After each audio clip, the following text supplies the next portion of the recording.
Hello friends, welcome to the course Indian polity. Polity के ऊपर इस सीरीज़ में पहला लेसन है जिसमें हम ब्रिटेन के पॉलिटिकल सिस्टम की बात करेंगे। ये मैंने बनाए हैं lessons my self Dheeraj Singh. आप मेरे बारे में यहाँ पे पढ़ सकते हो, और अगर आपको ये लेसन्स पसंद आए तो प्लीज़ कंट्रीब्यूट करें। ब्रिटेन के पॉलिटिकल सिस्टम को जानना क्यों ज़रूरी है? 200 साल तक अंग्रेज़ों ने हमारे ऊपर शासन किया, ठीक है।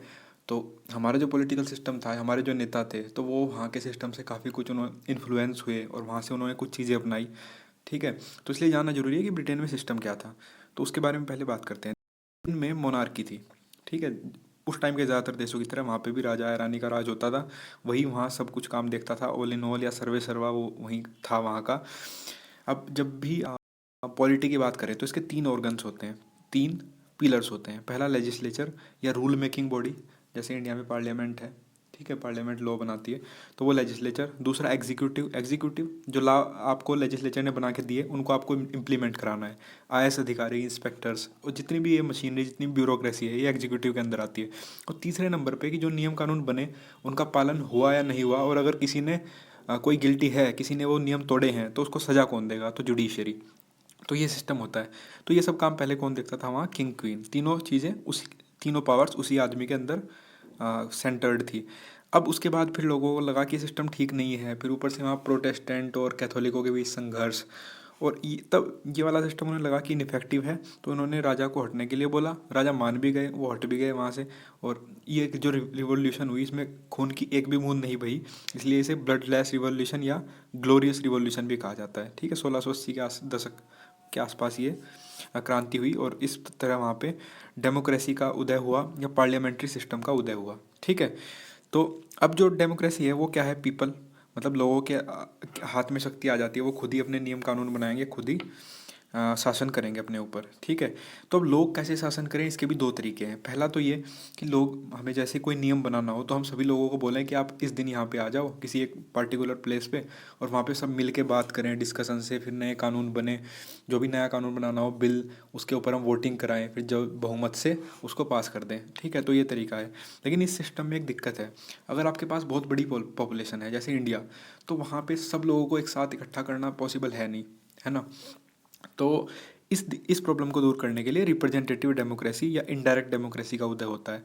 मतलब इसमें क्या होता है कि हर लोग क्या करेंगे कि चलो हमारे पास तो इतना टाइम है नहीं कि हम एक जगह इकट्ठा हों, सब जाएं, और ये पॉसिबल भी नहीं है, तो इसलिए हम क्या करते हैं कि अपने रिप्रेजेंटेटिव को भेजते हैं। तो इसलिए हर एक एरिया से रिप्रेजेंटेटिव चुने जाते हैं, जो जिनको लॉ की नॉलेज भी हो, जो थोड़ा बहुत इन सबका एक्सपीरियंस भी हो, और वो लोग हर एक एरिया से इस तरह चुन के आएंगे, और वो लोग कुछ नियम कानूनों के ऊपर बात करेंगे और फिर बनाएंगे। तो ये रिप्रेजेंटेटिव डेमोक्रेसी कहलाती है। तो इंडिया में सिस्टम कौन सा है? Representative democracy. खैर, अब देखिए क्वीन के साथ क्या हुआ। तो क्वीन या जो वहाँ का जो किंग था उसको हटा दिया गया, लेकिन फिर भी उन्होंने कहा कि चलो हम लोग परंपराओं और ट्रेडिशंस को फॉलो करते हैं, और इन्होंने चलो इतने साल तक हमारे ऊपर शासन किया है, तो हम इनको नॉमिनल हेड ऑफ स्टेट बना देते हैं। तो इसमें क्या होता है? देखिए, इसमें इन्होंने कहा कि जो असली ताकत है वो तो हाउस के पास ही है। कौन सा हाउस? लोग, जनता जो चुनेगी, ठीक है, उसके जो प्रतिनिधि होंगे वो कहाँ जाएंगे? हाउस ऑफ कॉमन्स में, जिसे पब्लिक इलेक्ट करेगी, ठीक है। और उनमें जो मेजोरिटी वाली पार्टी होगी उसमें से हम एक पीएम को चुनेंगे, प्रधानमंत्री, ठीक है, उसके पास हम असली पावर रखेंगे। और इसे लोअर हाउस भी कहा जाता है इसलिए क्योंकि निचले तबके से उठ के लोग इसमें आते हैं, ठीक। और इंडिया में जैसे लोकसभा, उसी तरह ही हाउस ऑफ कॉमन्स है इंग्लैंड में। लेकिन क्वीन क्या करेगी कि जैसे कोई नियम कानून, यहाँ पे पीएम के पास सारी ताकत एक तरीके से सेंटर्ड होती है। तो जैसे कोई नियम कानून बना तो उसके ऊपर साइन करने के लिए क्वीन के पास उसे बिल को भेजा जाएगा, और क्वीन उसके पास फिर साइन करके आगे भेज देगी। उसके पास ये ताकत नहीं है कि वो उस बिल को मना कर दे पास करने से कि मैं साइन नहीं करूँगी। फिर तो पूरी क्रांति का कोई मतलब ही नहीं रहा। फिर तो क्वीन ही अगर ऊपर, क्वीन की अगर डेस्क, उसके क्वीन के हाथ में हम ये पावर दे दें कि कोई नियम कानून बनना है या नहीं बनना है, तो फिर क्रांति किसी काम की नहीं रहती। तो इसलिए उन्होंने सिर्फ नॉमिनल उसका हेड बनाया है, सिर्फ ग्रेस उसको दिया है, पावर उसके पास कोई नहीं है। कोई अगर बिल पीएम उसके पास भेजता है या पार्लियामेंट भेजती है तो उसको साइन करना ही है। सिर्फ नाम का ही पद रह गया है, अभी भी क्वीन विक्टोरिया वहाँ पे है, लेकिन उसका कोई मतलब नहीं है। और जो पहले के टाइम में क्वीन के दरबारी लोग थे, ठीक है, लॉर्ड्स जिन्हें कहा जाता था, उनका एक अलग हाउस बना दिया गया, हाउस ऑफ लॉर्ड्स जिसे कहा जाता है, या अपर सदन भी कहा जाता है, क्योंकि ऊपरी तबके से में लोग आते हैं उठ के। और इसका हाउस ऑफ लॉर्ड्स में काम इसका यही है कि चलो इन्हें इतने उसका कारण यही था कि इन्हें इतने साल एक्सपीरियंस है, इन्होंने शासन किया है, तो हम इसका फ़ायदा उठाते हैं। जो हाउस ऑफ कॉमन से बिल पास होंगे उनको हम इसके पास डिस्कस करने के लिए भेज देंगे। ठीक है, तो डिस्कस ये लोग करते हैं, लेकिन इनके पास भी कोई खास ताकत नहीं होती है हाउस ऑफ लॉर्ड्स में भी, और ये भी बस डिस्कस करके वापस इन्हें भेजना रहता है। ये सिर्फ सजेस्ट कर सकते हैं, है ना, किसी भी बिल में कि क्या चीज़ें आप नहीं जोड़ सकते हो, लेकिन उसे वो मना नहीं कर सकते। ठीक है, कैंसिल नहीं करा सकते। तो इस तरह से, और इंडिया में भी राज्यसभा कुछ कुछ इसी तर्ज पे आधारित है, और लोकसभा कैसे है, जैसे हाउस ऑफ कॉमन्स। ठीक है, तो इंडिया ने पार्लियामेंट्री सिस्टम वहाँ से अडॉप्ट किया है। अब दूसरा, 5 साल का, एक सरकार कितने साल तक रहती है, 5 साल। उसका रीज़न ये है कि ये बिल्कुल लॉजिकल भी है। अगर आप 2 या 3 ही साल तक टर्म दोगे सरकार को, तो मान लिया कुछ पॉलिसी ऐसी हैं जिनका टाइम लगता है, जिनका रिजल्ट आने में। ठीक है, जैसे बड़ी फिजिकल पॉलिसी हुई, मॉनेटरी पॉलिसी हुई, तो इसमें टाइम लगता है। इसलिए अगर आप 2 या 3 साल दोगे तो फिर पता कैसे चलेगा कि गवर्नमेंट ने कैसा काम किया। तो इसलिए 5 साल का टाइम मॉडरेट माना जाता है, तो वो सही है। और इंडिया में रिप्रेजेंटेटिव या इनडायरेक्ट डेमोक्रेसी है। अब डायरेक्ट डेमोक्रेसी क्या होती है, वही वाला जो मैंने पहले बताया था, जहाँ पे लोग इकट्ठा होते हैं। ठीक है, और फिर वो चुनते हैं। ये पॉसिबल तभी है अगर आपके पास छोटी सी पॉपुलेशन है। ठीक है, और ये इसका एग्जांपल है कि स्विट्जरलैंड के कुछ पार्ट्स में, कुछ द्वीप में ये डायरेक्ट डेमोक्रेसी चलती है। एसएससी ने पूछा भी था एक बार क्वेश्चन। खैर, वहाँ पे एक राइट टू रिकॉल का सिस्टम भी होता है। उसमें ये है कि अगर आपको लगा कि आपने किसी गलत आदमी को राजा बना दिया या कुछ भी कर दिया, ठीक है, तो आप क्या कर सकते हो, 2/3 लोग सिर्फ साइन कर दें कि हम इसे पसंद नहीं करते, हम इसे हटाना चाहते हैं, तो वो हट जाएगा। तो राइट टू रिकॉल का सिस्टम भी इस डेमोक्रेसी का एक एग्जाम्पल है। खैर, रूल मेकर्स कौन होते हैं, लेजिस्लेचर। ठीक है, ये लोग इलेक्ट होके आते हैं। जैसे इंडिया में हम एमएलए एमपी को चुनते हैं, तो वो लेजिस्लेचर का पार्ट है। और रूल ऑफ लॉ में एग्जीक्यूटिव क्या करते हैं, रिटन एग्जाम से चुन के आते हैं आईएएस अधिकारी, इंस्पेक्टर्स और वो सब, और वो रूल्स को इम्प्लीमेंट कराते हैं। जुडिशरी देखती है कि उसका कहीं पालन हुआ या नहीं हुआ। अब एग्जीक्यूटिव दो तरह तरह के होते हैं, एक तो टेम्पररी, एक परमानेंट। टेम्पररी कौन है, जैसे जो सिर्फ 5 साल के लिए चुने गए, जैसे पीएम भी रूल्स बना के उनका पालन कराते हैं, और मिनिस्टर्स भी करते हैं। ठीक है, लेकिन ये 5 साल के टर्म के लिए हैं, तो इसलिए जनता के प्रति उत्तरदायी हैं। मतलब अगर ये कुछ गड़बड़ करेंगे तो जनता के पास अधिकार है कि वो इन्हें हटा दे।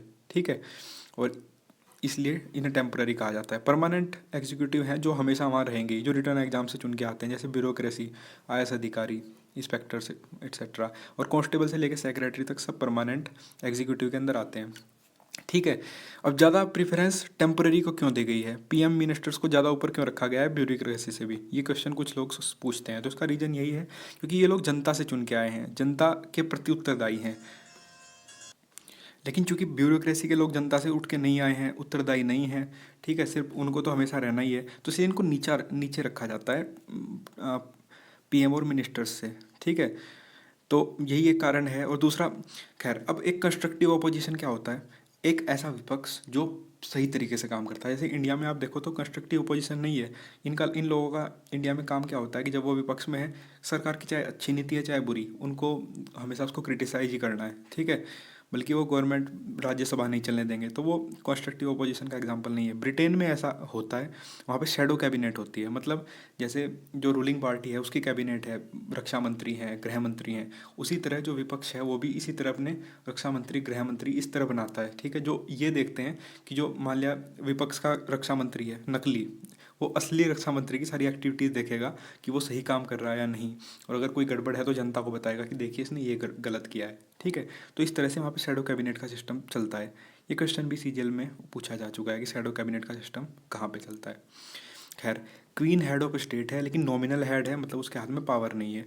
ठीक है, इसी तरह इंडिया में प्रेसिडेंट जो होता है वो भी नॉमिनल हेड ही होता है, लेकिन इसका भी एक सिग्निफिकेंस है, वो ये कि अगर देखो पीएम मोस्ट पावरफुल है, लेकिन उसके ऊपर प्रेसिडेंट बिठाया हुआ है, तो उसका एक मोरल प्रेशर रहता है। ठीक है, क्योंकि सब काम जो होते हैं वो प्रेसिडेंट से ही होते हैं सब, तो इसलिए पीएम के ऊपर थोड़ा प्रेशर रहता है, और प्रेसिडेंट उसको बोल सकता है कि आप ऐसे काम करो। मतलब इस तरह से थोड़ा मोरल प्रेशर बनाने के लिए ये एक अच्छी चीज़ है। खैर, पीएम हेड ऑफ गवर्नमेंट है और वही बॉस होता है। सिंगुलर एग्जीक्यूटिव भी इसलिए इस सिस्टम को कहा जाता है क्योंकि पीएम के हाथ में ही पावर केंद्रित होती है। और ये इंटरमिंगलिंग ऑफ पावर का एग्जांपल है कि एग्जीक्यूटिव और लेजिस्लेचर सेम होते हैं। मतलब पीएम लेजिस्लेचर का पार्ट भी है, एग्जीक्यूटिव का पार्ट भी है, नियम कानून भी वो बनाते हैं और पालन कराने में भी उनकी भूमिका होती है। लेकिन सेपरेशन ऑफ पावर का सिद्धांत यूएसए में अपनाया जाता है। ठीक है, कि इसमें एग्जीक्यूटिव लेजिस्लेचर को बिल्कुल अलग थलग रखा जाता है। तो वो सिस्टम क्या है उसको हम नेक्स्ट वीडियो में देखेंगे। तो अगले लेसन में हम यूएसए के पॉलिटिकल सिस्टम की बात करेंगे। ठीक है, thank you for watching, have a nice day.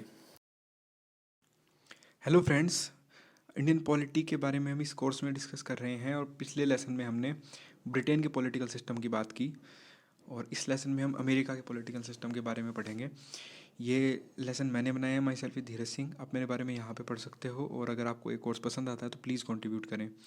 America का जो पॉलिटिकल सिस्टम है वो सेपरेशन ऑफ पावर के सिद्धांत पर आधारित है, जबकि जो ब्रिटेन का सिस्टम था वहाँ पे हम इंटरमिंगलिंग ऑफ पावर की बात करते हैं। जैसे वहाँ पे लेजिस्लेचर और एग्जीक्यूटिव दोनों को सेम रखा जाता है, मतलब कि जो मेंबर्स एग्जीक्यूटिव के होंगे उनका मेंबर्स ऑफ पार्लियामेंट होना ज़रूरी है, या मतलब जो लॉ मेकिंग बॉडी है उसका पार्ट होना भी ज़रूरी है। ठीक है, जबकि इस सिस्टम में जो सेपरेशन ऑफ पावर का सिद्धांत फॉलो किया जाता है अमेरिका में। ठीक है, मतलब कि अगर आप एग्जीक्यूटिव का पार्ट हो तो आप लेजिस्लेचर का पार्ट नहीं हो सकते। ठीक है, और अगर आप लेजिस्लेचर का सदस्य हो तो आप एग्जीक्यूटिव का सदस्य नहीं हो सकते। इसके क्या मतलब है अभी देखेंगे। सबसे पहले यूनाइटेड स्टेट्स ऑफ अमेरिका की थोड़ी सी हिस्ट्री देख लेते हैं, ये है क्या। 1492 में इंडिया को खोजने निकले थे कोलंबस, और वो पहुंच गए नॉर्थ अमेरिका, जहाँ पे उन्होंने एक द्वीप की खोज की जिसको उन्होंने अमेरिका नाम दिया। ठीक है, तो रेड इंडियंस वहाँ के मूल निवासी थे। और बाद में क्या हुआ कि ब्रिटेन या यूरोपियन जो देश थे वो अपनी कॉलोनीज़ बनाने के लिए ढूंढते रहते थे कोई ऐसी जगह जहाँ पे नेचुरल रिसोर्सेज बढ़िया हों, जहाँ पे हम अपनी कॉलोनी बसा पाएँ। ठीक, तो अमेरिका उनको एक अच्छा ऑप्शन लगा तो वो जाके वहाँ पे बस गए। ठीक है, बाद में फिर इसी तरह चलता रहा, बहुत लोग ऐसे बाहर से आते रहे तो गुलाम बना लिया गया उनको, फिर वहाँ पे क्रांति हुई।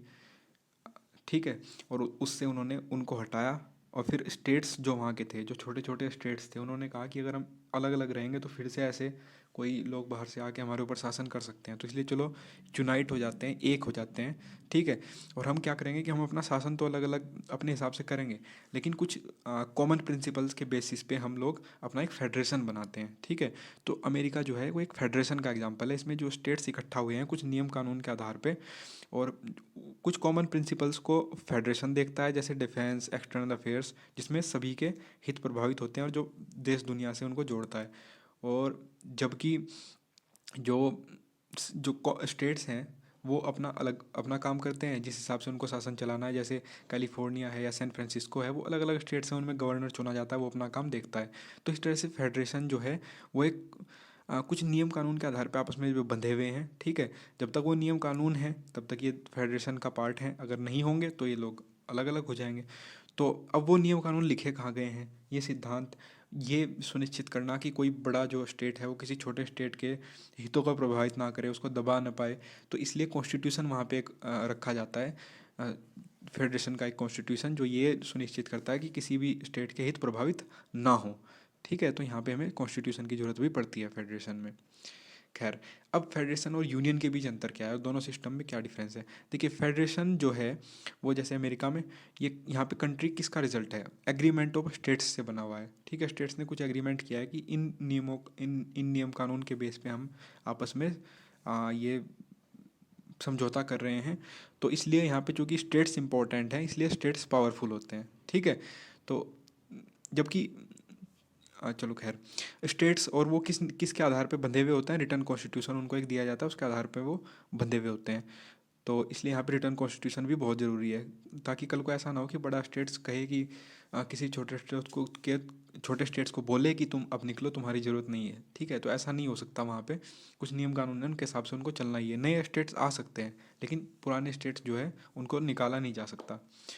तो खैर, और ड्यूअल सिटीजनशिप का कंसेप्ट यहाँ पे होता है, मतलब स्टेट्स के लिए एक सिटीजनशिप, एक नागरिकता, और जो फेडरेशन है, ठीक है, उसके लिए एक अलग नागरिकता। ठीक है, ड्यूअल कॉन्स्टिट्यूशन का सिद्धांत भी होता है। अपने स्टेट्स में जो आप नियम कानून का पालन करोगे, अपने रूल्स बनाओगे जिनके हिसाब से आपको चलना है, तो वो एक कॉन्स्टिट्यूशन, और जो फेडरेशन है जो केंद्र है उसके लिए एक अलग कॉन्स्टिट्यूशन।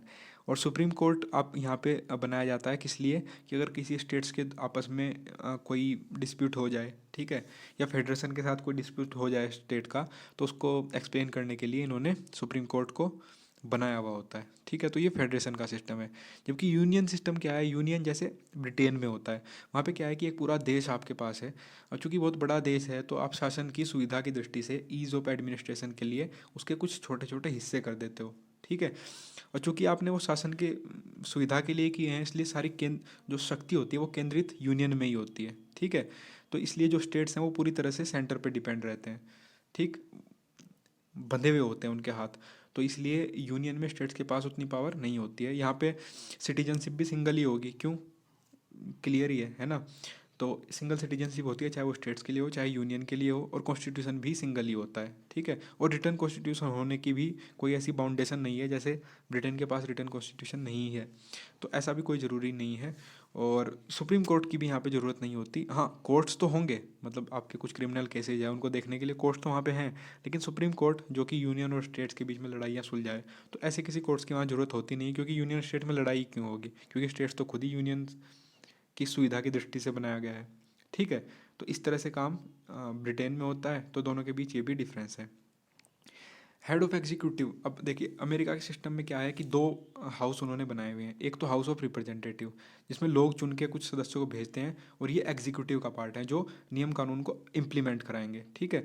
डायरेक्टली इलेक्ट होते हैं, और इनमें जो टू पार्टी सिस्टम है, रिपब्लिकन पार्टी और डेमोक्रेट पार्टी, इन दोनों में से जो जीत जाए, ठीक है, उसका एक प्रतिनिधि बन जाता है प्रेसिडेंट, ठीक है। तो प्रेसिडेंट जो होता है यहाँ पे डायरेक्टली इलेक्ट होता है, ठीक है, और सारी पावर उसी के हाथ में केंद्रित होती है। तो इसलिए इसे प्रेसिडेंशियल फॉर्म ऑफ गवर्नमेंट भी कहा जाता है। जैसे अभी अभी वहाँ डोनाल्ड ट्रंप चुने गए हैं, जबकि जो रूल मेकिंग बॉडी है वो वहाँ पे कौन सी है, सीनेट है, ठीक है। सीनेट मतलब जो स्टेट्स हैं, जो जिन स्टेट्स के एग्रीमेंट से ये फेडरेशन बना था, तो उनके प्रतिनिधि चुन के सीनेट में पहुँचते हैं, ठीक है। और चूंकि सीनेट्स यहाँ बहुत पावरफुल होगी, क्योंकि स्टेट्स यहाँ पे पावरफुल हैं, और इसीलिए सीनेट का बड़ा रोल होता है। और इंडिया में जो राज्यसभा है वो भी इसी कंसेप्ट पे आधारित है कि स्टेट्स के हितों को सुनिश्चित करने के लिए कि किसी भी स्टेट के साथ कहीं कोई अन्याय ना हो, तो इसलिए इंडिया में राज्यसभा में स्टेट्स से चुन के कुछ प्रतिनिधि भेजे जाते हैं, जो सभी उस स्टेट्स के हितों का प्रतिनिधित्व करते हैं, और ये देखते हैं कि अगर कोई लोकसभा से कानून पास हुआ तो कहीं ऐसा तो नहीं कि मेरे स्टेट्स के साथ फिर वो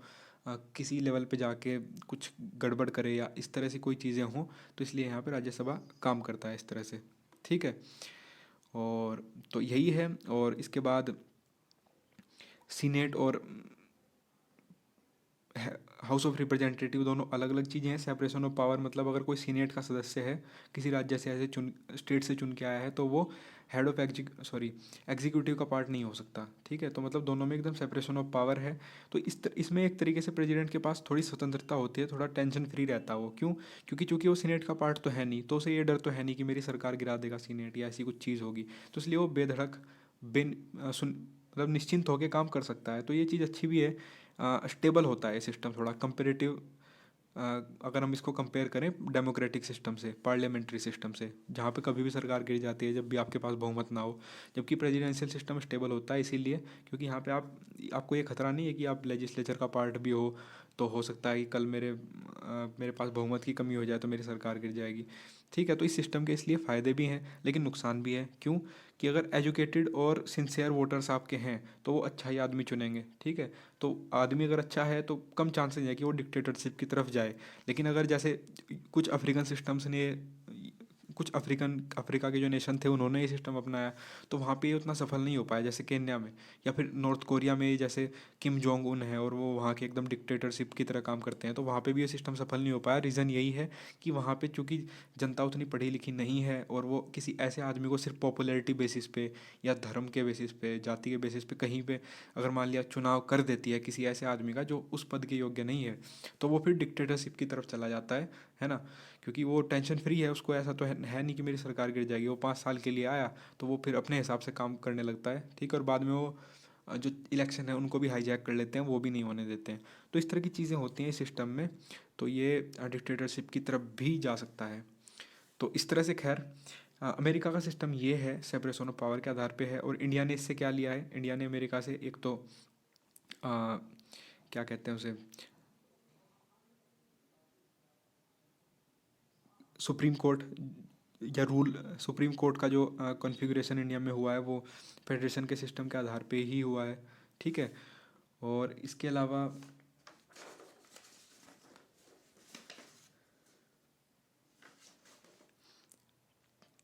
इंडिया में लेकिन जैसे प्रेसिडेंट है वो ब्रिटेन के सिस्टम की तरह है, इंडिया में प्रेसिडेंट को उतनी पावर नहीं दी गई है। यहाँ पे पीएम के हाथ में शक्ति केंद्रित होती है, जबकि ब्रिटेन सॉरी अमेरिका में प्रेसिडेंट के हाथ में सारी शक्ति केंद्रित होती है। तो इस तरह से दोनों सिस्टम में थोड़ा सा डिफरेंस है। जो भी अच्छी चीज़ें थी, जैसे रिटर्न कॉन्स्टिट्यूशन इंडिया में कहाँ से लिया गया है, तो वो अ, अमेरिका से लिया गया है। तो इस तरह से मिला जुला के एक अच्छा सा कॉन्स्टिट्यूशन इंडिया ने तैयार किया है। हेलो फ्रेंड्स, इंडियन पॉलिटी पे हमने एक सीरीज बनाई है। इसमें ये हमारी कोशिश है कि आप लोगों को हम थोड़ा सा ऐसा मटेरियल दे सकें ताकि आपको थोड़ा सा इंटरेस्ट जाग जाए सब्जेक्ट में, और आप जो भी बुक्स पढ़ें उसमें आपको थोड़ी सी हेल्प मिल जाए, क्योंकि आपका बेसिक्स पहले से ही आपको इन लेसन को देख के बन जाएगा। ठीक है, तो ये लेसन मैंने बनाए हैं, माई सेल्फ धीरज सिंह। आप मेरे बारे में यहाँ पे पढ़ सकते हो। ये लेसन अगर आपको पसंद आते हैं तो प्लीज़ कंट्रीब्यूट करें, और शुरू करते हैं। देखिए, सबसे पहले लेसन में इस सीरीज़ में हमने बात करी थी ब्रिटेन के पॉलिटिकल सिस्टम की। क्यों? तो क्योंकि हमको जानना ज़रूरी है कि ब्रिटेन से हमने क्या क्या सीखा। ठीक है, तो ब्रिटेन का जो सिस्टम था, या यूके, यूनाइटेड किंगडम, वहाँ का सिस्टम से हमने तीन चीज़ें ली। क्या? Parliamentary form of government. देखिए, पार्लियामेंट की वहाँ पे पार्लियामेंट है लेजिस्लेचर का जो मुख्य अंग है, जो कानून बनाती है जो संस्था, वो कौन है? पार्लियामेंट। ठीक है, हाउस ऑफ कॉमन्स होता है, हाउस ऑफ लॉर्ड्स होता है। तो वो चीज़ हमने वहाँ से अडॉप्ट की। ठीक है, तो parliamentary form of government. Single citizenship का जो कंसेप्ट है वो हमने यूके से लिया। ये हमारे जो कॉन्स्टिट्यूशन के निर्माता थे उनको पसंद आया, तो और उसी तरह रूल ऑफ लॉ। तो ये तीन चीज़ें हमने किससे ली हैं? यूके से। तो अगर एग्जाम में पूछे तो आप टिक कर सकते हैं, इन तीनों में से कोई भी चीज़ पूछी जाए तो यूके। दूसरे लेसन में हमने बात करी थी यूएसए के सिस्टम की, जो जो प्रेजिडेंशियल फॉर्म ऑफ गवर्नमेंट है, प्रेजिडेंशियल फॉर्म ऑफ डेमोक्रेसी है। उसमें क्या है? प्रेजिडेंट के सेपरेशन ऑफ पावर्स होता है और प्रेजिडेंट के हाथ में पावर दी जाती है। ठीक है, तो फेडरेशन है यूएस से। ठीक है, फेडरेशन है मतलब कुछ स्टेट्स हैं वो मिलके साथ आए, कुछ सिद्धांतों के आधार पे, कुछ नियम कानून के आधार पे। ठीक है, तो इसलिए वहाँ पे स्टेट्स पावरफुल हैं और वो सब मिलके एक फेडरेशन बनाते हैं, और आपस में उनमें कभी लड़ाई ना हो या फिर वो टूट ना जाए फेडरेशन। और कुछ नियम कानून है जिनके अंतर्गत उन्होंने वो फेडरेशन मिलकर बनाया हुआ है, तो उसको उन नियम कानून को एक्सप्लेन करने के लिए वहाँ पे सुप्रीम कोर्ट की ज़रूरत महसूस हुई। ठीक है, तो फिर सुप्रीम कोर्ट वहाँ पे बनाया गया, और वो चीज़ इंडिया ने भी अडॉप्ट की। ठीक है, इंडिया में भी सुप्रीम कोर्ट, ठीक है, होता है। और चूँकि जुडिशरी का इंडिपेंडेंट होना बहुत ज़रूरी है। ठीक है, यूएसए में ये सिस्टम है, तो इंडिया ने भी वहाँ से अडॉप्ट किया है। अगर पूछा जाए कि इंडिपेंडेंस ऑफ जुडिशरी ये सिस्टम कहाँ से आया है, तो इसका आंसर हो जाएगा यूएसए। और उसी तरह जुडिशियल रिव्यू का जो सिस्टम है, ठीक है, कि कोई भी अगर नियम कानून बनाया सेंटर ने या स्टेट ने, ठीक है, तो जुडिशरी उसको रिव्यू कर सकता है कि क्या ये कॉन्स्टिट्यूशन के जो मूल भावना है उसका उसके विरोध में तो नहीं है, उसके भावना के साथ हित है। ये चीज़ देखने के लिए भी जुडिशियल रिव्यू करा जाता है, और ये भी हमने सिस्टम कहाँ से लिया है? यूएसए से। इसके बारे में हम डिटेल में बाद में बात करेंगे, नेक्स्ट जब लेसन में इसका टॉपिक आएगा। ठीक है, खासतौर से फंडामेंटल राइट्स का। और कंकरेंट लिस्ट हमने ऑस्ट्रेलिया से ली है, ये बाद में आ जाएगा, कोई दिक्कत नहीं है। ठीक है, सबसे पहले रूल ऑफ लॉ देखते हैं, ये क्या सिस्टम है। देखिए, मैंने आपको बताया था कि जो पॉलिटिकल सिस्टम होता है उसके तीन आधार स्तंभ होते हैं। क्या? एक तो लेजिस्लेचर या रूल मेकिंग बॉडी, एग्जीक्यूटिव या वो बॉडी जो रूल को फॉलो कराती है, ठीक है, एग्जीक्यूशन करती है, और तीसरी वो बॉडी जुडिशरी, जो रूल्स का अगर वायलेशन हो तो फिर क्या पेनल्टी होनी चाहिए, उसके बारे में बात करती है। तो तीन अंग होते हैं, इंडिया में भी इसी तरह तीन अंग है ऑब्वियसली। और लेजिस्लेचर जो इंडिया का है, या जो कानून बनाने वाली जो बॉडी है, वो कैसे है? वो दो हिस्सों में बटी हुई है। कैसे? एक तो सेंट्रल लेवल पे काम करती है और दूसरी स्टेट लेवल पे। अब ये क्यों? मैंने आपको बताया था कि इंडिया क्या है। इंडिया को डिफाइन कैसे किया गया है? इंडिया को कहा गया है कि India is A union of states. ठीक है, तो आर्टिकल 1 है वो कहता है कि India that is Bharat is union of states. मतलब कि इंडिया यूनियन तो है लेकिन स्टेट्स का यूनियन है। तो ये एक तरीके से बहुत कन्फ्यूजन वाली बात होगी। यूनियन भी नहीं है, ठीक है, और स्टेट से मिलके बना हुआ यूनियन है।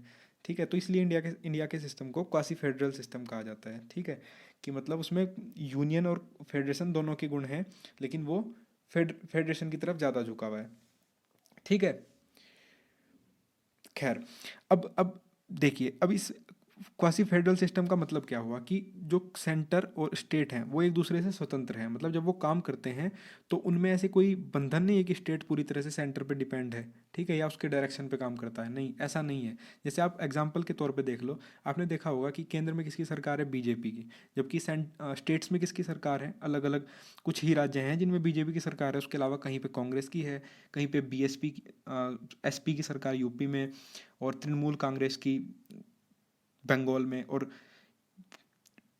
आप आम आदमी पार्टी की सरकार है दिल्ली में, तो आप देखते हैं कि आपस में इनमें हमेशा अनबन रहती है। खासतौर से आप अरविंद अरविंद केजरीवाल का देखते होंगे, ठीक है, न्यूज़ पेपर में रोज आता रहता है कि वो हमेशा सीएम हैं दिल्ली के, और वो हमेशा पीएम के खिलाफ कुछ से कुछ बोलते रहते हैं, ठीक है। तो ये दिखाता है कि दोनों में ऐसा तो नहीं है कि मतलब वो उनसे दब के काम कर रहे हैं, कि उन्हें डर है कि अगर मैं ऐसा कुछ बोल दूंगा तो फिर मुझे पीएम की तरफ से फंड नहीं आएगा, ठीक है।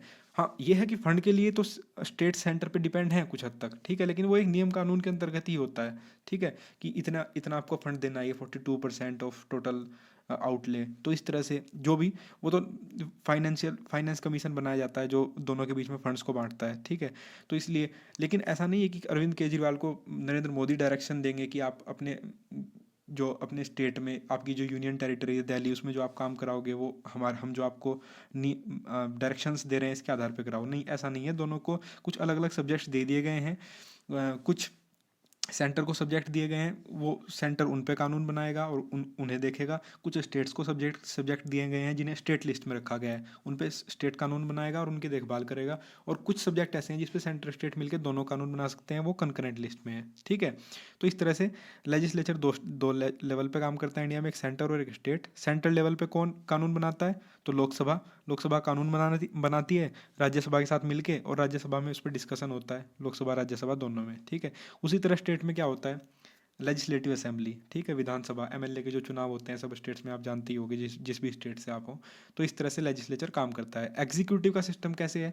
एग्जीक्यूटिव वो बॉडी है जो रूल्स बने हैं उनको एग्जीक्यूट कराती है, ठीक है। तो सेंट्रल लेवल पे ये सब कौन करता है? जैसे प्रेसिडेंट, ठीक है, सबसे बड़ा पद, सब कुछ इनके नाम से होता है। वाइस प्रेसिडेंट उसके बाद, या फिर पीएम जो एक्चुअल हेड है गवर्नमेंट का, और उसके बाद अटॉर्नी जनरल जो लॉ ऑफिसर होता है इंडिया का। क्या है ये सब हम बाद में डिस्कस करेंगे जब इनके ऊपर मैं लेसन बनाऊंगा।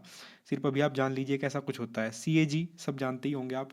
कैग एक बड़ा ही नामी गिरामी पद है, ऑडिट करता है ये कि सरकार ने, केंद्र सरकार ने या राज्य सरकार ने जो खर्चे किए उनको ऑडिट करना इसका काम होता है। स्टेट लेवल पे इसी तरह कौन होता है? सबसे बड़ा पद, जिस तरह सेंटर पे प्रेसिडेंट उसी तरह स्टेट में गवर्नर, जिस तरह सेंटर में पीएम उसी तरह स्टेट में सीएम, जिस तरह सेंटर में अटॉर्नी जनरल उसी तरह स्टेट में एडवोकेट जनरल। और कैग तो दोनों के लिए ही काम करता है, दोनों के खर्चों को ऑडिट करता है। तो इस तरह से एग्जीक्यूटिव काम करता है। अब बात जुडिशरी की। जुडिशरी में कोई डिवीज़न नहीं है, ठीक है, मतलब इंटीग्रेटेड सिस्टम है। इंटीग्रेटेड सिस्टम कहने का मतलब, डिस्ट्रिक्ट कोर्ट में आप सबसे पहले जाओगे, अगर मान लिया आपके आसपास कहीं कोई क्रिमिनल केस होता है तो आप डिस्ट्रिक्ट कोर्ट में जाके अपील दायर करोगे। वहाँ पे जो रिजल्ट आएगा, वहाँ पे जो जजमेंट आएगा, आप अगर उससे नहीं सेटिस्फाइड हैं तो आप हाई कोर्ट में अपील कर सकते हो। वहाँ से भी अगर आपको नहीं, निराशा हाथ लगती है तो आप सुप्रीम कोर्ट में जा सकते हो। तो ये एक पूरा इंटीग्रेटेड सिस्टम है। सुप्रीम कोर्ट हाई कोर्ट को डायरेक्शन दे सकता है, हाई कोर्ट डिस्ट्रिक्ट कोर्ट को डायरेक्शन दे सकता है। ऐसा कुछ नहीं है, दोनों तीनों मिलके एक पूरा सिस्टम बनाते हैं। तो ये सिस्टम इंडिया में तीनों लेवल पर काम करता है, ठीक है। इंडिया रिपब्लिक है। रिपब्लिक कहने का मतलब, क्योंकि यहाँ का जो सबसे बड़ा जो हेड ऑफ स्टेट है वो कौन है? प्रेसिडेंट। और वो चुना जाता है, इलेक्ट होता है, ठीक है। इलेक्ट कौन करते हैं? उसे इनडायरेक्टली इलेक्ट होता है। और कौन इलेक्ट करते हैं? हमारी एमपी जो चुने हुए हैं और एमएलए जो चुने हुए हैं, मतलब एमपी एमएलए मिलके चुनते हैं, इसलिए रिपब्लिक कहा जाता है इंडिया को। तो अगर कभी पूछा जाए कि इंडिया रिपब्लिक क्यों है, एसएससी में क्वेश्चन आया हुआ है, तो इसका आंसर ये हो जाएगा कि चूंकि हमारा जो सॉरी फॉर डिस्टर्बेंस। हाँ, तो रिपब्लिक इंडिया का सिस्टम इसलिए है क्योंकि प्रेसिडेंट को इलेक्ट किया जाता है, ठीक है। तो ये बात होगी। अब दूसरी चीज़, इंडिया को यूनियन ऑफ स्टेट्स कहा गया है, इसलिए क्वासी फेडरल है, ये मैंने आपको बताया, ठीक है। क्वासी फेडरल मतलब स्टेट्स और यूनियन अलग अलग काम करते हैं, दोनों एक दूसरे से किसी भी तरह आपस में एक दूसरे पे डिपेंडेंट नहीं है। जैसे सेंट्रल लिस्ट है, ये सब किस में देखिए, 3 लिस्ट इंडिया के कॉन्स्टिट्यूशन में दी गई हैं, 7th शेड्यूल में जोड़ी गई हैं। शेड्यूल क्या है वो सब हम अभी बात करेंगे। अब अभी थोड़ा सा आइडिया आपको होना चाहिए। 7th शेड्यूल में 3 लिस्ट दी गई हैं। सेंट्रल लिस्ट जिसमें कि 97 सब्जेक्ट हैं। 97 सब्जेक्ट ऐसे हैं जिन पे सिर्फ सेंटर कानून बनाएगा, ठीक है। और जो कानून बने हुए हैं उनकी समीक्षा करना, वो सब किसका काम होगा? सेंटर का, ठीक है, मतलब कि लोकसभा और राज्यसभा का। सब्जेक्ट कौन कौन से हैं? जैसे डिफेंस, ठीक है, foreign affairs, railways, banking and currency, ये सब ऐसी चीज़ें हैं जिन पे केंद्र को ही ज़्यादा ताकत दी गई। आप खुद ही सोचो, डिफेंस का काम कौन करेगा? कभी युद्ध हो जाए या फिर ये वायुसेना, जल सेना, थल सेना, ये सब किसके अंतर्गत हैं? केंद्र के अंतर्गत हैं, ठीक है। उसी तरह कुछ काम ऐसे हैं जो लोकल लेवल पर डेवलपमेंट होना है, तो उसको कौन देखता है? स्टेट। तो स्टेट गवर्नमेंट देखती है, तो इसलिए स्टेट लिस्ट में कुछ जो 66 सब्जेक्ट हैं उनको कौन देखेगा? State government. जैसे पब्लिक ऑर्डर हुआ, ठीक है, या फिर पुलिस। पुलिस किसके अंदर होती है? स्टेट में, स्टेट लेवल पे होती है। अब पब्लिक हेल्थ, जैसे स्टेट में डिस्ट्रिक्ट हॉस्पिटल्स होते हैं, वो स्टेट के अंदर। लोकल गवर्नमेंट, एग्रीकल्चर, ये सब स्टेट लिस्ट में। और कुछ सब्जेक्ट, 47 सब्जेक्ट ऐसे हैं जिस पे दोनों मिलकर कानून बना सकते हैं। वो क्या है? कंकरेंट लिस्ट में है, जैसे फॉरेस्ट या जैसे एजुकेशन, इलेक्ट्रिसिटी, ये सब चीज़ें। तो इस तरह से हमने देखा, थोड़ा सा बेसिक आइडिया आपको हो। हेलो फ्रेंड्स, इंडियन पॉलिटी के लिए सीरीज है जिसमें हम बात कर रहे हैं एसएससी सीजीएल के एस्पिरेंट्स के लिए खासतौर से कुछ बेसिक चीज़ों की। और ये इस लेसन में Indian making of Indian constitution के बारे में हम बात करेंगे। ये लेसन मैंने पहले रिकॉर्ड किया था, लेकिन चूंकि कुछ टेक्निकल प्रॉब्लम्स थी, आपके कमेंट्स आए, आपके रिव्यूज़ आए, तो इसलिए मैंने फिर से ये लेसन रिकॉर्ड किया है। तो इसलिए आपके रिव्यूज़ बहुत इंपॉर्टेंट होते हैं। अगर आप पसंद करते हैं तो अप्रिशिएट करें, अगर आप पसंद नहीं करते हैं तो क्रिटिसिज्म करें, नो प्रॉब्लम, लेकिन आपका रिव्यू बहुत ही इंपॉर्टेंट है मेरे लिए। नहीं, आप जो भी किसी भी एजुकेटर्स के आप वीडियो देख रहे हो, वहाँ पे आपको अपना फीडबैक ज़रूर देना चाहिए, ठीक है। आपकी फीडबैक से एक चीज़ और निकल के आई। पहली ये कि सर मेरे को इन वीडियोज़ के अलावा भी कुछ पढ़ने की ज़रूरत है या नहीं? तो हाँ, आपको ज़रूरत है। आपको क्या करना है कि आप लुसेंट की जो बुक आती है उसमें पॉलिटी वाला पार्ट पूरा ख़त्म करना है आपको, ठीक है। ये वीडियो देख के आपको आइडिया हो जाएगा, इंटरेस्ट आएगा थोड़ा सा, और फिर उसके बाद आप पढ़ने के लिए, आप जब लुसेंट पढ़ोगे तो उससे आपका पूरा सिलेबस कवर हो जाएगा एसएससी सीजीएल के लिए, ठीक है। दूसरी चीज़ ये है कि फिर भी अगर आपको कहीं पर कोई डाउट बच गया है तो उसके लिए आप क्या करना कि गूगल पे सर्च कर लेना उसको, आपको सॉल्यूशन मिल जाएगा। नहीं तो फिर कोरा के नाम से एक वेबसाइट है, QUORA, वहाँ पे आप सर्च कर लेना, वहाँ पे भी आपको इसके सारे सब तरह के सॉल्यूशन मिल जाएंगे। खैर, शुरू करते हैं। My self is Dheeraj Singh, और माई सेल्फ 2015 सीजीएल में 27वां रैंक था। उससे मेरे को इनकम टैक्स इंस्पेक्टर की पोस्ट मिली, ITI, ठीक है। और BSc ऑनर्स का मैंने किया था। और मेरे जो भी भाई देख रहे हों जिन्होंने BSc किया हो, आपको मेरे तहे दिल से सलाम, ठीक है। और BSc वालों के लिए बहुत आसान है एग्ज़ाम ये निकालना, ठीक है। वैसे तो सबके लिए आसान ही है, जो भी मेहनत करेंगे, BTech से हों, चाहे BA से हों, चाहे BSc कर रहे हों, नो प्रॉब्लम यार, आराम से कर लोगे, बस मेहनत करते जाना। खैर, हॉबीज़ की मैं बात करूँ तो मुझे जंगल में घूमना बहुत पसंद है, और क्रिकेट खेलना बहुत पसंद है। पूरा दिन खेल सकता हूँ, सुबह से शाम तक, खासतौर से बैटिंग। और मूवीज़ मेरे को बहुत पसंद है, बॉलीवुड, टॉलीवुड, हॉलीवुड, हर तरह के वुड। और इसके अलावा आपको ये लेसन अगर पसंद आते हैं तो प्लीज़ कंट्रीब्यूट करें। शुरू करते हैं। कॉन्स्टिट्यूशन क्या है? मैंने आपको पहले भी बताया, फिर से एक बार रिवाइज कर दूं। कॉन्स्टिट्यूशन कुछ ऐसे नियम कानून की एक किताब है जिसमें ऐसे कुछ नियम कानून लिखे गए हैं जिस पे आपके देश की राज्य व्यवस्था टिकी हुई है। मतलब केंद्र सरकार, राज्य सरकार, टैक्स कैसे कलेक्ट किए जाएंगे, किस में बटेंगे, और केंद्र सरकार के जो अधिकारी हैं, राज्य सरकार के जो अधिकारी, उनकी क्या ताकतें हैं और क्या उनकी बाउंडेशंस हैं कि उन ताकत से वो उससे अधिकार क्षेत्र से ज़्यादा वो काम नहीं कर सकते। सब चीज़ें कहाँ पे लिखी हुई हैं? कॉन्स्टिट्यूशन में। प्रधानमंत्री, राष्ट्रपति, IAS अधिकारी, मुख्यमंत्री स्टेट का, सबकी कुछ अधिकार क्षेत्र सबको दिए गए हैं। वो कौन डिफाइन करता है? तो वो कॉन्स्टिट्यूशन डिफाइन करता है। बाकी क्या है आगे आ जाएगा, पूरा कॉन्स्टिट्यूशन का ही डिस्कशन होता है पॉलिटी के अंदर। अब कॉन्स्टिट्यूशन कितने टाइप के होते हैं? पहला स्टैटिक मतलब कि इसमें जो भी बात लिख दी गई वो पत्थर की लकीर, मतलब उसमें कोई चेंज अब नहीं किया जा सकता। तो अब ऐसा कॉन्स्टिट्यूशन तो दुनिया में कहीं है ही नहीं, क्योंकि चेंज तो आपको बदलना ही पड़ेगा ना अपने आप को, आदमी को खुद को बदलना पड़ता है, और नियम कानून भी चेंज होते रहते हैं टाइम के हिसाब से। तो इसलिए अमेंडमेंट तो बहुत ज़रूरी है। तो अमेंडमेंट करने के आधार पर दो तरह के और कॉन्स्टिट्यूशन बचते हैं। पहला तो रिजिड कॉन्स्टिट्यूशन में क्या है कि आप अमेंडमेंट कर तो सकते हो, लेकिन उसके लिए प्रोसीजर जो बनाए गए हैं काफ़ी मुश्किल, काफ़ी पेचीदा हैं, ठीक है। जैसे कि USA का कॉन्स्टिट्यूशन। वहीं दूसरे तरह का जो कॉन्स्टिट्यूशन है वह है फ्लेक्सिबल मतलब कि जो प्रोसेस बनाया गया है वो ज़्यादा मुश्किल नहीं है, इजी प्रोसीजर है, जैसे कि इंडिया का कॉन्स्टिट्यूशन हुआ। तो 3 तरह के कॉन्स्टिट्यूशन होते हैं। खैर, कॉन्स्टिट्यूशन की डिमांड सबसे पहले कब हुई? तो MN रॉय नाम के एक व्यक्ति थे, महानुभाव थे। इन्होंने सबसे पहले कॉन्स्टिट्यूएंट असेंबली की डिमांड करी इंडिया में, ठीक है। इन्होंने कहा कि यार बहुत हो गया, अंग्रेजों का राज बहुत देख लिया, परेशान हो गए, ये तो मन चाहे कुछ भी नियम कानून बना के हमारे ऊपर थोप देते हैं, अब नहीं चलेगा, हमको तो अपना संविधान चाहिए, अपना कॉन्स्टिट्यूशन चाहिए, और इसके लिए हमको एक कॉन्स्टिट्यूएंट असेंबली बना के दो, मतलब कि एक ऐसी सभा जो कॉन्स्टिट्यूशन का निर्माण करेगी, ठीक। तो सबसे पहली डिमांड इन्होंने की। उसके बाद फिर नेहरू जी को लगा कि हाँ बात तो इसकी सही है, तो उन्होंने 1938 में क्या कहा कि साहब कॉन्स्टिट्यूशन तो बनाओ ही, उसके लिए कॉन्स्टिट्यूएंट असेंबली जो बने उसमें जो सदस्य चुने जाएं उसको पब्लिक से चुना जाए, ऐसा नहीं कि आप खुद ही चुन लो किसी को भी ऐसे ही अरे गहरे नत्थु खैर को। चलो जी ठीक है। उसके बाद 1940 में अगली जो सुधार हुआ वो 1940 में हुआ। क्यों? देखिए, डिमांड तो हो ही रही थी। 1938 में नेहरू ने डिमांड करी, उसके बाद भी और नेता कांग्रेस के सब बातें चल रही थी, लेकिन कांग्रेस सरकार के कानों पे जूं नहीं रेंग रही थी। उन्होंने कहा कि यार इनका तो काम ही है, छोड़ो। लेकिन हुआ क्या, 1939 में वर्ल्ड वॉर शुरू हो गया। अब वर्ल्ड वॉर में जो भारत से, अब ब्रिटेन की सरकार सोच रही थी कि भारत के जो सैनिक हैं उनको भी हम विश्व युद्ध में भेज दें, लेकिन वो जाने को तैयार नहीं। वो कह रहे हैं कि यार हम तो जो हमारे कांग्रेस के नेता हैं उनके हिसाब से चलेंगे, और उन्होंने तो कहा ही नहीं हमें कि हम युद्ध में जाएं, ठीक है, तो अगर वो कह देंगे तो ही हम जाएंगे। तो इस तरह से बातें चल रही थी। तो फिर अंग्रेज सरकार को लगा कि हाँ, कि अगर अगर हम कांग्रेस के नेताओं को अपने विश्वास में ले लें तो फिर हम इनको भेज पाएंगे विश्व युद्ध में लड़ने के लिए। तो उन्होंने कह दिया, ब्रिटिश गवर्नमेंट ने एक तरीके से कुछ हद तक डिमांड वो मान ली इनकी। उन्होंने कहा कि हम इसको डोमिनियन स्टेटस दे देंगे साहब भारत को। डोमिनियन स्टेटस मतलब कि आप करोगे तो राज्य जो है वो रहेगा तो ब्रिटिश पार्लियामेंट के अंदर ही, लेकिन आपको आप मतलब कुछ हद तक स्वायत्तता दे दी जाएगी, ठीक है, अपने हिसाब से आप थोड़ा सा चल पाओगे, भारत के लोगों के हाथ में थोड़ी ताकत दे दी जाएगी। और अगस्त तोफर इसको कहा जाता है, बहुत इंपॉर्टेंट है, ध्यान रखना। तो अगस्त तोफर 1940 में आया था, इसमें ये सब बातें हुई। और दूसरा, हम आपके लिए कॉन्स्टिट्यूएंट असेंबली भी बना देंगे, लेकिन अभी नहीं, कब? जब वॉर ख़त्म हो जाएगा, ठीक।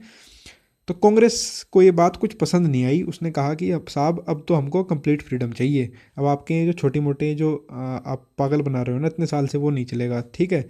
तो कांग्रेस ने तो रिजेक्ट कर दिया। मुस्लिम लीग एक दूसरी पार्टी 1905 में बनी थी शायद, एक बार कंफर्म कर लेना। तो इसने 1907 में बनी थी यार, कन्फ्यूजन है मेरे को थोड़ा सा इसमें, खैर। मुस्लिम लीग ने भी रिजेक्ट कर दिया। मुस्लिम लीग एक बड़ी पार्टी थी, ठीक है, और उस टाइम की कांग्रेस मुस्लिम पार्टी दो ही थी। तो उसने भी कह दिया कि साहब हमको तो पार्टीशन करना है, अब हमको तो अपना अलग देश चाहिए पाकिस्तान, अब नियम आपकी बात मानेंगे। तो ये अगस्तों पर कैंसिल हो गया, ठीक है, किसी ने नहीं माना। फिर खैर 1945 में अगली बार डिमांड्स ऐसे ही चलती रही कॉन्स्टिट्यूएंट असेंबली के लिए। तो 1945 में अंग्रेज सरकार लेके आई वेवल प्लान। वेवल प्लान में क्या था कि साहब शिमला में एक कॉन्फ्रेंस करेंगे, वहाँ पे इन्होंने ये चीज़ रखी सामने कि हम आप जो, देखिए होता क्या था कि वायसराय होता था पहले, ठीक है, और वायसराय की एक काउंसिल होती थी। तो वायसराय की काउंसिल और वायसराय सब मिलके नियम कानून बनाते थे भारत देश के लिए। तो ये सिस्टम था उस टाइम, आज़ादी से पहले। तो अब चूंकि वायसराय की जो काउंसिल थी उसमें सब सदस्य यूरोपियन होते थे, अंग्रेज होते थे, तो इसलिए वो तो फिर भारत के लिए क्या नियम कानून बनाएंगे, वो तो कुछ अपने हित साधने के लिए नियम कानून बनाते थे। तो जो अंग्रेज थे उन्होंने कहा कि चलो ठीक है, अब से हम जो आगे काउंसिल के लिए चुनाव करेंगे उसमें हम इंडियन सदस्य रख देंगे, ठीक है, कि भारतीय लोगों को चांस दिया जाएगा उसमें काम करने का, ठीक है। तो काउंसिल के लोग कौन होंगे? इंडियन। और लेकिन जो सीट्स इसमें बांटी जाएंगी एग्जीक्यूटिव काउंसिल में, वो किस आधार पे रखी जाएंगी? रिलीजन बेसिस पे, धर्म के आधार पे, मतलब हिंदू मुस्लिम। अब देखो यहीं से फूट के बीच पड़ गए। अब दिक्कत ये हुई कि चलो मुस्लिम जो सीट थी उनको भरेगा कौन?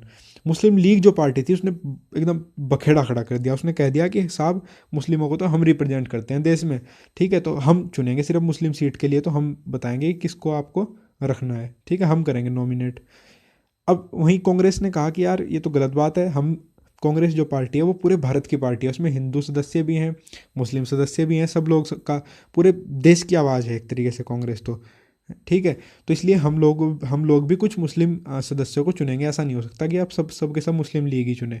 तो बस इस बात पे लड़ाइयाँ होगी दोनों के बीच में, और कुछ सुलह हो ही नहीं पाई। तो जो शिमला कॉन्फ्रेंस थी वो भी फेल हो गई, ठीक है। तो वेवल प्लान भी कुछ काम नहीं कर सका। इसके बाद फिर 1946 में कैबिनेट मिशन, जब इसी तरह डिमांड बढ़ती रही, फिर अंग्रेजों को लग गया कि यार अब इस देश पे शासन नहीं करा जा सकता, अब तो यहाँ के लोग थोड़ा समझदार हो गए, अब इनको दबा के रखना, पागल बना के रखना संभव नहीं है, ठीक है। तो फिर कैबिनेट मिशन आया 1946 में, ठीक है, दिल्ली। उसके सिफारिशों के आधार पर फिर कॉन्स्टिट्यूएंट असेंबली का निर्माण हुआ, संविधान सभा का निर्माण हुआ, और फिर उसने ही देश के लिए एक बेहतरीन सा बढ़िया सा कॉन्स्टिट्यूशन बनाया, ठीक है। तो देश दो हिस्सों में बटा हुआ था, ब्रिटिश इंडिया और प्रिंसली स्टेट्स। तो वो बाकी सब चीज़ें हम नेक्स्ट लेसन में देखेंगे।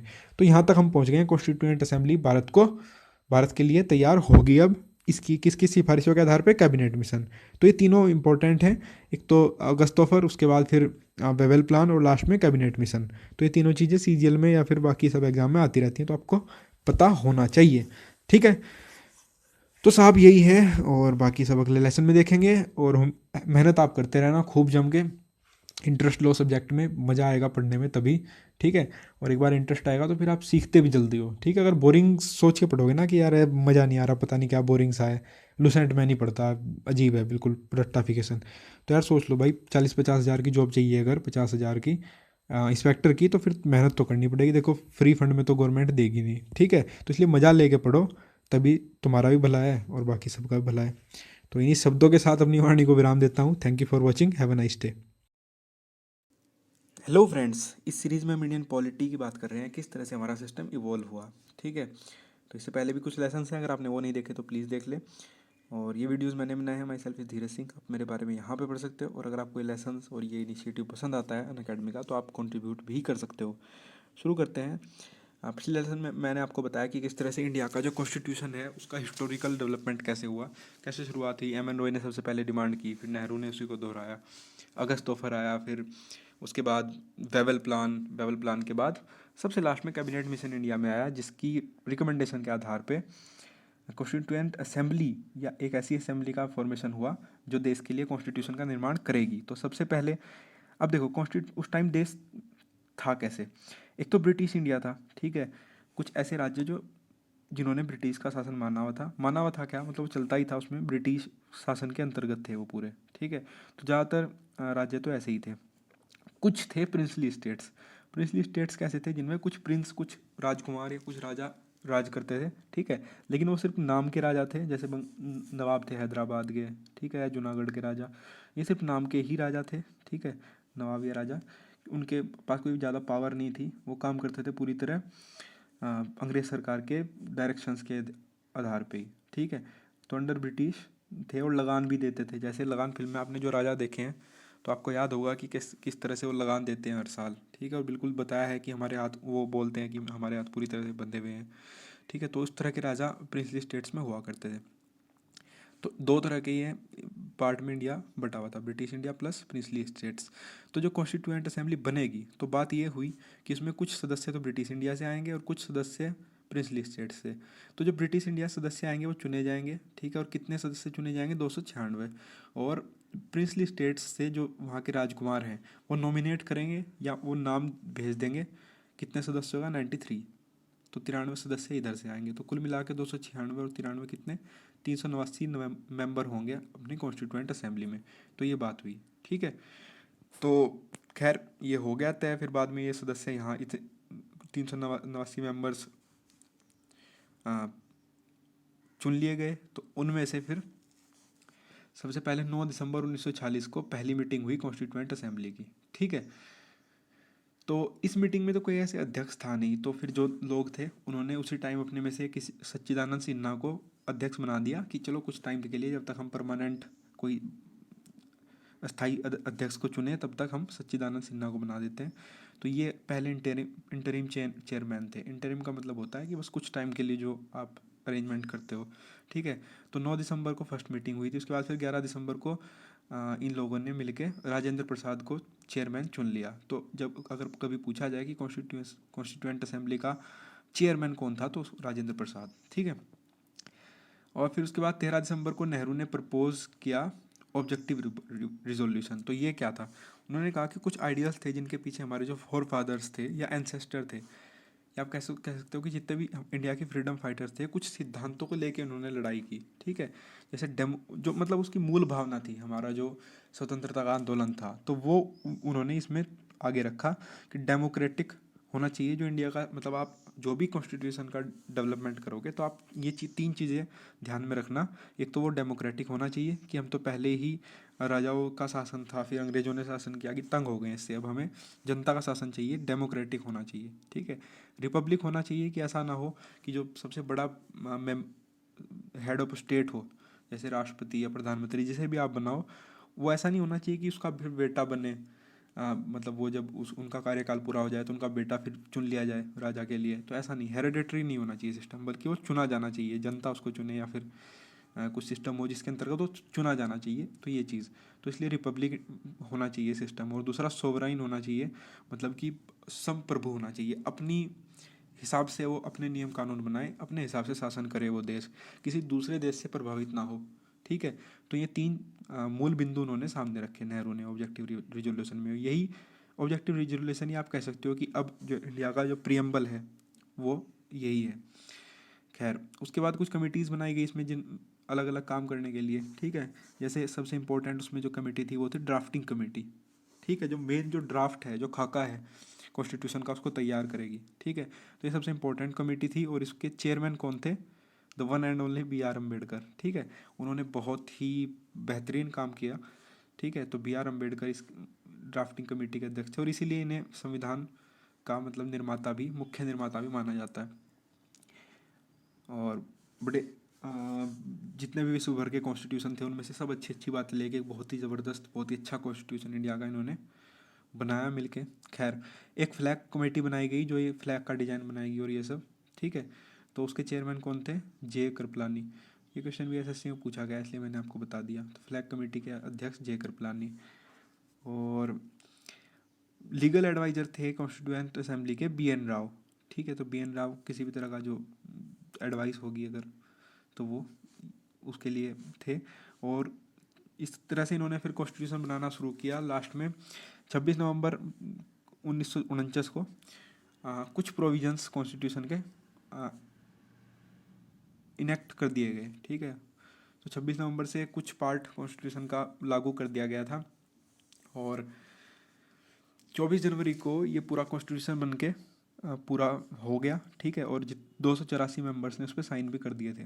ठीक है, लेकिन जो देश आज़ाद जो किया गया, ठीक, सॉरी, जो कॉन्स्टिट्यूशन जो लागू किया गया वो कब किया गया? 26 जनवरी 1950 को। तो उसके पीछे भी एक रीज़न था, वो मैं भी बताता हूँ आपको। तो कॉन्स्टिट्यूशन में इनका जो मेन, बहुत अच्छे, लगभग 2 साल का टाइम लगा कॉन्स्टिट्यूशन बनने में। Time taken is 2 years 11 month and 18 days। और इंडिया का जो कॉन्स्टिट्यूशन है वो लेंथीएस्ट है। मतलब जब इंडिया का कॉन्स्टिट्यूशन बना तो उस टाइम सिर्फ यूगोस्लाविया का सबसे बड़ा था कॉन्स्टिट्यूशन विश्व में, इंडिया का दूसरे नंबर पे था। बाद में तो वो 2 हिस्सों में टूट गया, उसके बाद फिर इंडिया का ही अब लेंथीएस्ट माना जाता है कॉन्स्टिट्यूशन। तो बहुत ही, और जितने भी विश्व भर के जो कॉन्स्टिट्यूशन थे उस टाइम तक, उनमें से जो अच्छी अच्छी चीज़ें थी वो सब उठा के जो इंडिया के कॉन्स्टिट्यूशन में रखी गई हैं। ठीक है, तो ये कॉपी पेस्ट, कुछ लोग बोलते हैं कि कॉपी पेस्ट कर दिया है, लेकिन हाँ, कॉपी पेस्ट तो है, लेकिन जो बेस्ट ज़रूरतें थी और इंडिया में, इंडिया के सिस्टम के हिसाब से, इंडिया की डाइवर्सिटी के हिसाब से सूट करके उसको डाला गया है। ठीक है, मतलब कुछ ऐसे उसमें अरेंजमेंट कर दिए गए हैं, कुछ मॉडिफिकेशन करके तभी डाला गया है। तो कुल मिला के बहुत अच्छा कॉन्स्टिट्यूशन है।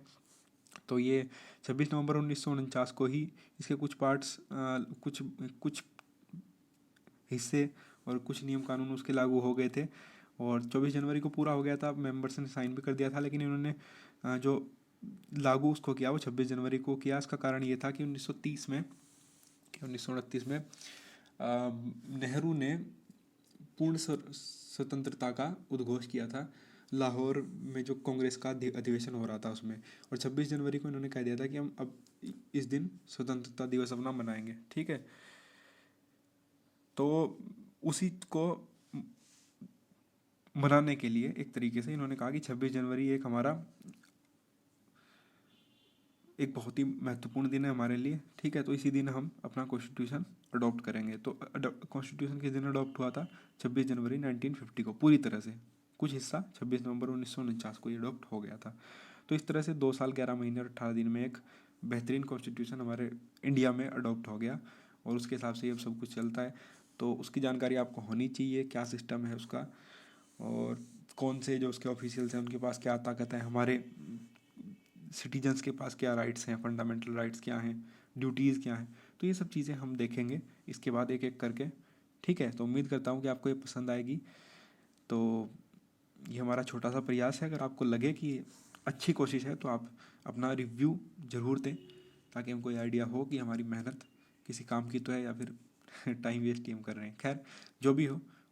और इसके बाद आप बस इसको पढ़ने के बाद, अगर आपका जो भी आपके पास बुक हो, लूसेंट या कुछ, वो पढ़ सकते हो, कोई बात नहीं है। लेकिन आपको बेसिक आइडिया इन वीडियोज़ को देख के हो गया होगा और होता जाएगा आगे। ठीक है, तो देखने के लिए धन्यवाद। Have a nice day. Hello friends, Indian polity के ऊपर हम लोग इस सीरीज़ में डिस्कस कर रहे हैं कि कैसे इवोल्यूशन हुआ इंडियन सिस्टम का। तो ये वीडियोस मैंने बनाए हैं माई सेल्फ धीरज सिंह। आप मेरे बारे में यहाँ पे पढ़ सकते हो और अगर आपको लेसन पसंद आए तो कंट्रीब्यूट करें। देखिए, शुरू करते हैं यूनियन एंड इट्स टेरिटरी। देखो, इस लेसन में हम बात करेंगे प्रियम्बल की, और जो अलग अलग तरह की मेजोरिटीज़ होती हैं, जैसे स्पेशल मेजोरिटी, एब्सोल्यूट मेजोरिटी, आप सुनते रहते हैं ये, ठीक है, सिंपल मेजोरिटी, लेकिन क्या होती हैं वो बहुत कम लोगों को पता है। तो उस बारे में बता दूंगा, क्योंकि आगे जो भी हम लेसन्स पढ़ेंगे उसमें इनकी ज़रूरत महसूस होगी। जब भी कोई बिल पास होगा तो कोई बिल सिंपल मेजोरिटी से और कोई, तो इसलिए जानना जरूरी है। तो वो मैं इस लेसन में आपको बता दूंगा। शुरू करते हैं। देखिए, यूनियन एंड इट्स टेरिटरी मतलब इंडिया का जो पूरा सिस्टम है उसको कैसे डिफाइन किया गया है। एक तो सेंट्रल लेवल और एक स्टेट्स लेवल। सेंटर स्टेट्स दो हिस्सों में बांटा गया है, ठीक है। स्टेट्स क्या हैं? कुल 29 स्टेट्स हैं इंडिया के, जो अलग अलग रीजन्स पूरा इंडिया का डिवाइड किया गया है उसमें। और उनके ऊपर उनके ऊपर नहीं कह सकते, मतलब उनसे स्वतंत्र होकर एक सेंटर काम करता है, केंद्र सरकार है, ठीक है, जिसमें मोदी सरकार, मोदी जी भी हैं हमारे। तो इस तरह से सिस्टम काम करता है। सेंट और यूनियन टेरिटरीज जो होती हैं, ठीक है, जैसे दिल्ली, ठीक है, 7 यूनियन टेरिटरी आपको पता होनी चाहिए कौन कौन सी। दादरा नगर हवेली, पांडिचेरी, ठीक है, और इसके अलावा अंडमान निकोबार, लक्षद्वीप समूह, तो ये सब चीज़। तो इस तरह से 7 यूनियन टेरिटरी हैं। तो वो किस तरह से काम करती हैं? वो सेंटर के अंतर्गत ही काम करते हैं, ठीक है, वर्क अंडर सेंटर। तो किस तरह सिस्टम बटा हुआ है? तो सेंटर है, सेंटर के नीचे ही यूनियन टेरिटरी है, ठीक है, जो उसी के डायरेक्शन की में काम करती है, और फिर स्टेट्स हैं। यूनियन टेरिटरी में क्या है कि ये देख देख 2 यूनियन टेरिटरी ऐसी हैं, पौंडीचेरी और दिल्ली, जो जिनकी अपनी खुद की लेजिस्लेटिव असेंबली है, ठीक है। जैसे दिल्ली में आप देखते ही हो, चुनाव होते हैं, फिर सीएम चुने जाते हैं, अभी अरविंद केजरीवाल वहाँ पे हैं। तो इस तरह से। और लेकिन इसमें यह है कि चूंकि ये सेंटर के अंतर्गत माना जाता है, ठीक है, सेंटर के दिशा निर्देश में इनको काम करना है, ठीक है।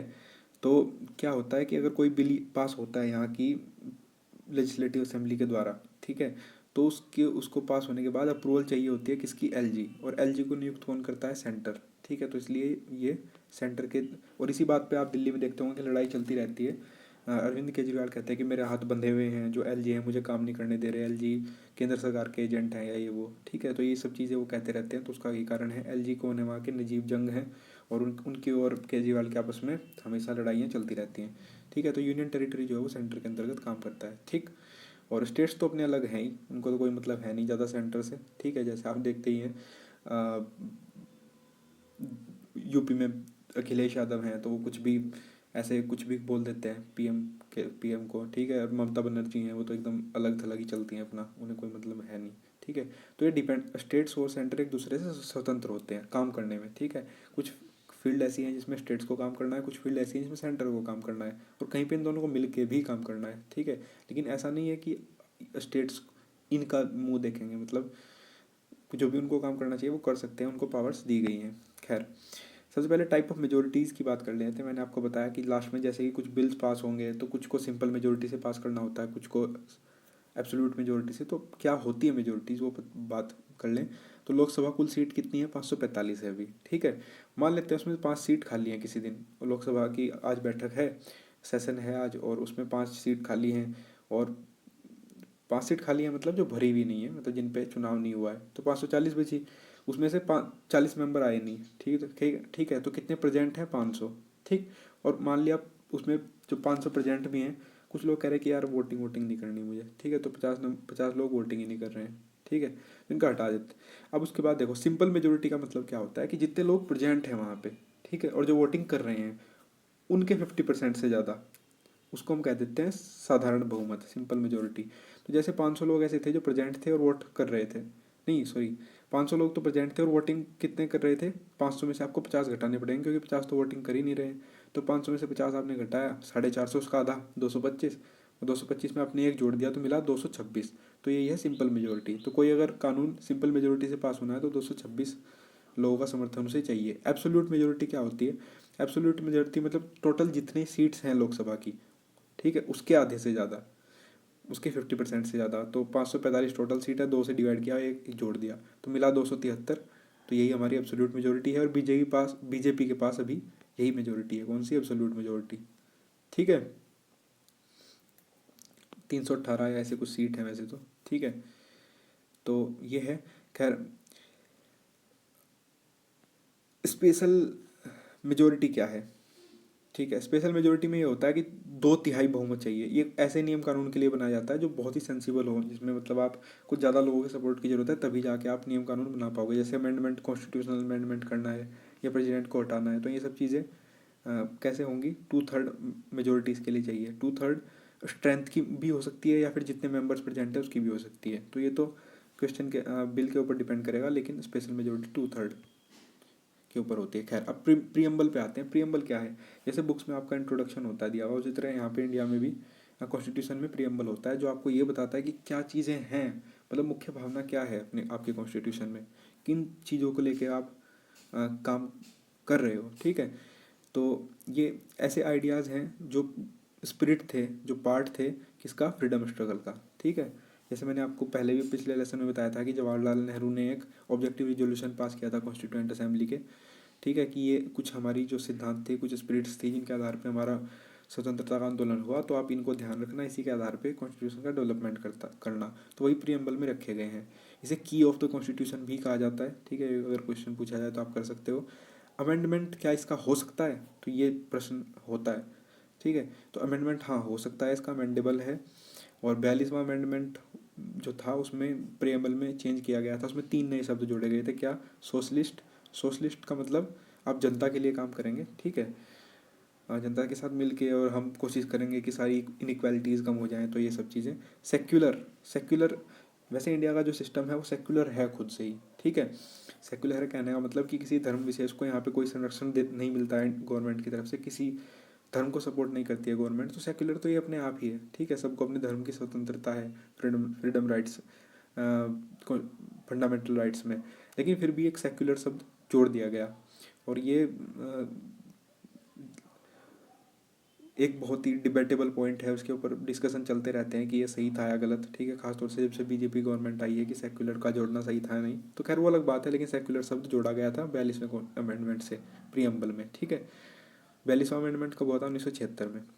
तो ये थोड़ा सा आपको आइडिया होना चाहिए कि 42वां अमेंडमेंट और 3 शब्द जोड़े गए थे। इंटीग्रिटी तीसरा शब्द जोड़ा गया था। ऐसा क्यों हुआ? क्योंकि उस टाइम पे खालिस्तान मूवमेंट जारी था। खालिस्तान मूवमेंट पंजाब से सिख चाहते थे कि हमको अलग कर दिया जाए और खालिस्तान का निर्माण किया जाए। तो इंटीग्रिटी शब्द इसलिए, उस टाइम बहुत सारी लड़ाइयाँ हुई है जो भी, फिर ऑपरेशन ब्लू स्टार, वहाँ पे उन्होंने तब जाके उसकी मांग दबाई जा सकी।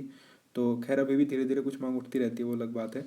तो इंटीग्रिटी शब्द इसीलिए जोड़ा गया था कि हम नहीं चाहते कि हमारा देश में टुकड़े हों इसके और ज़्यादा। इंटीग्रिटी इसकी बहुत ज़रूरी है, एक होकर हमको रहना है। ठीक है, तो इस तरह से प्रियम्बल में ये। और प्रियम्बल क्या है इंडिया का, या एक बार आप किताब खोल के, आपने देखा होगा एनसीईआरटी में भी दिया हुआ होता है, we the people of India, Solomon Lee, ये सब। ठीक है, तो वो सब चीज़ें हैं, और हमें किस तरह रहना है, तो वो सब चीज़ें दी हैं। आप एक बार प्रेमबल को जाके देख लेना। ठीक है, लेकिन मेन चीज़ जिनसे क्वेश्चन पूछे जाते हैं वो सब मैंने यहाँ पे समराइज कर दी हैं। और ये कंसेप्ट कहाँ से लिया गया है? यूएसए से लिया गया है। यूएसए में भी कॉन्स्टिट्यूशन में प्रेम्बल होता है। ठीक है, तो यही क्वेश्चन इससे बन सकते हैं, इन्हीं पॉइंट से। तो इस तरह से प्रियम्बल है। प्रियम्बल के बाद फिर आर्टिकल पहला, आर्टिकल दूसरा, और वो सब चीज़ें अब शुरू हो जाएंगी, कॉन्स्टिट्यूशन शुरू हो जाएगा, तो वो हम नेक्स्ट लेसन से देखते हैं। Thank you for watching, have a nice day. Hello friends, Indian polity की हम जो सीरीज ये डिस्कस कर रहे हैं, इससे पहले कुछ लेसन्स मैंने बनाए। उसके बाद इस लेसन में हम बात करेंगे कि कोई अगर नया स्टेट्स बनाना है तो वो उसका प्रोसीजर क्या है, और स्टेट रीऑर्गेनाइजेशन एक्ट जो आया था उसके अंतर्गत क्या चीज़ें थी।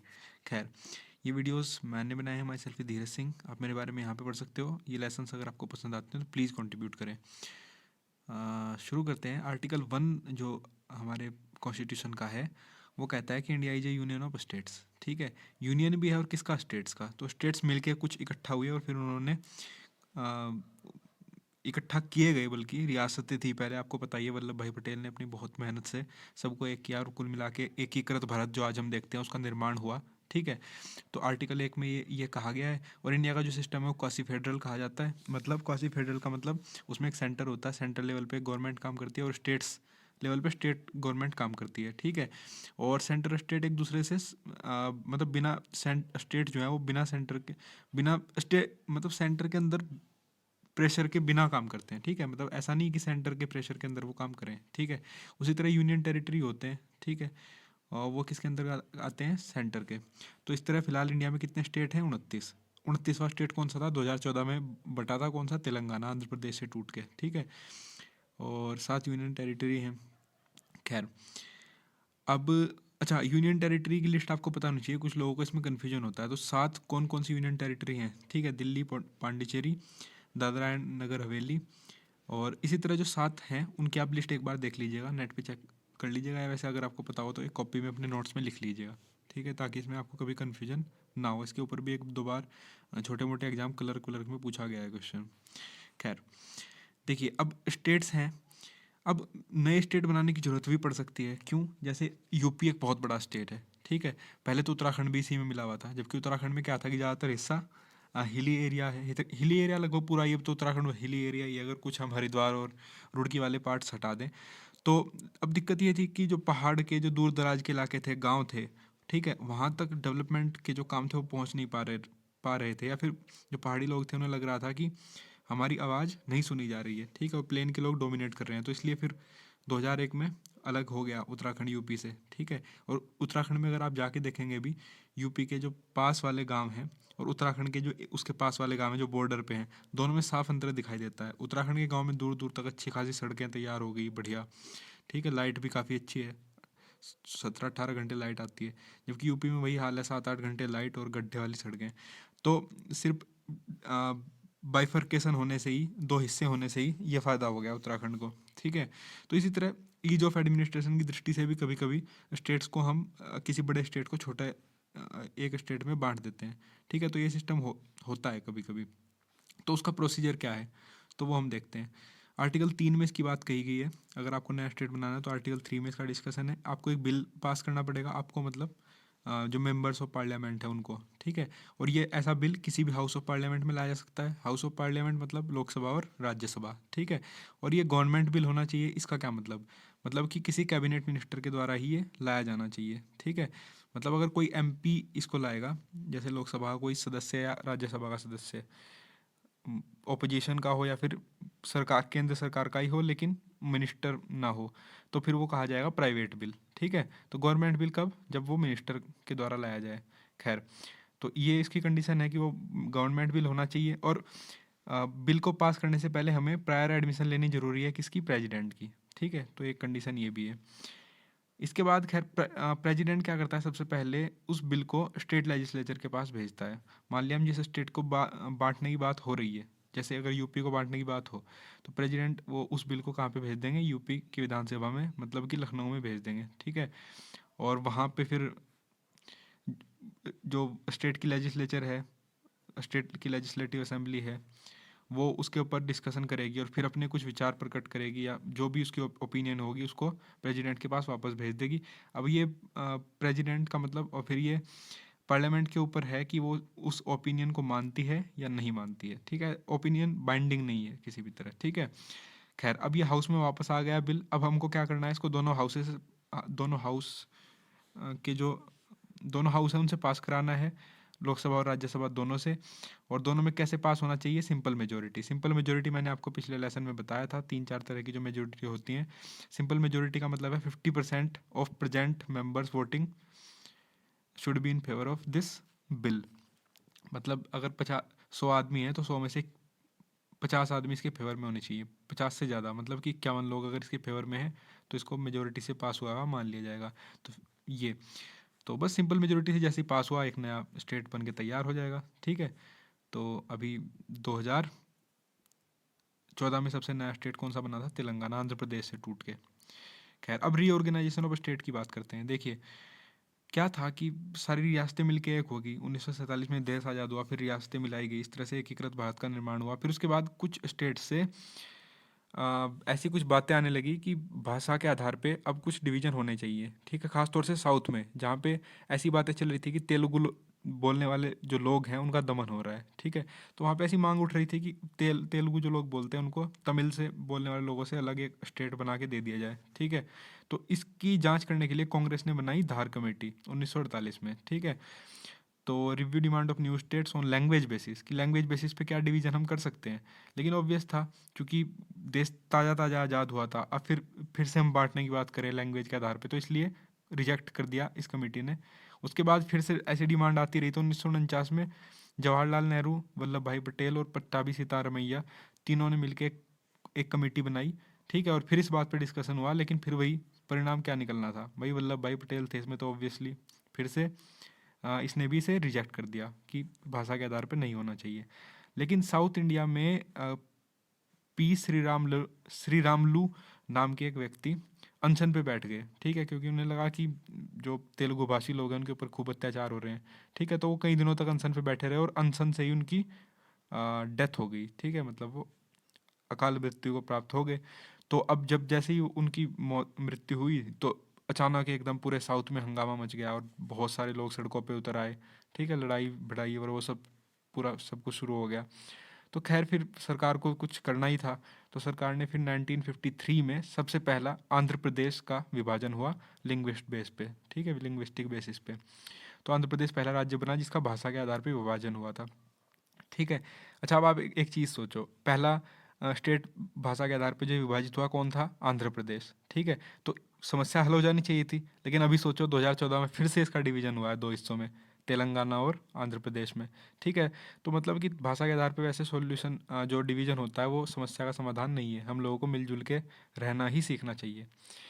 चलिए खैर 1953 में आंध्र प्रदेश अलग हो गया, तो इसी तरह की फिर डिमांड्स आती रही, तो 1956 में स्टेट रीऑर्गेनाइजेशन एक्ट बना दिया गया, जिसका काम ही यही होगा कि वो देखेगा कि अगर स्टेट्स की डिमांड हो रही है भाषा के आधार पे या किसी भी आधार पे, तो वो चेक करेगा और अगर वो जस्टिफाइड हो तो फिर उस पर काम किया जाएगा, ठीक है। इससे पहले स्टेट्स को 3 कैटेगरी में बांटा गया था, ए बी सी, वो सब अब इस एक्ट के द्वारा ख़त्म कर दिया कि ऐसी कोई कैटेगरी नहीं है, कैटेगरी ए स्टेट, ठीक है, या कैटेगरी बी, ऐसा कुछ नहीं है, ठीक है।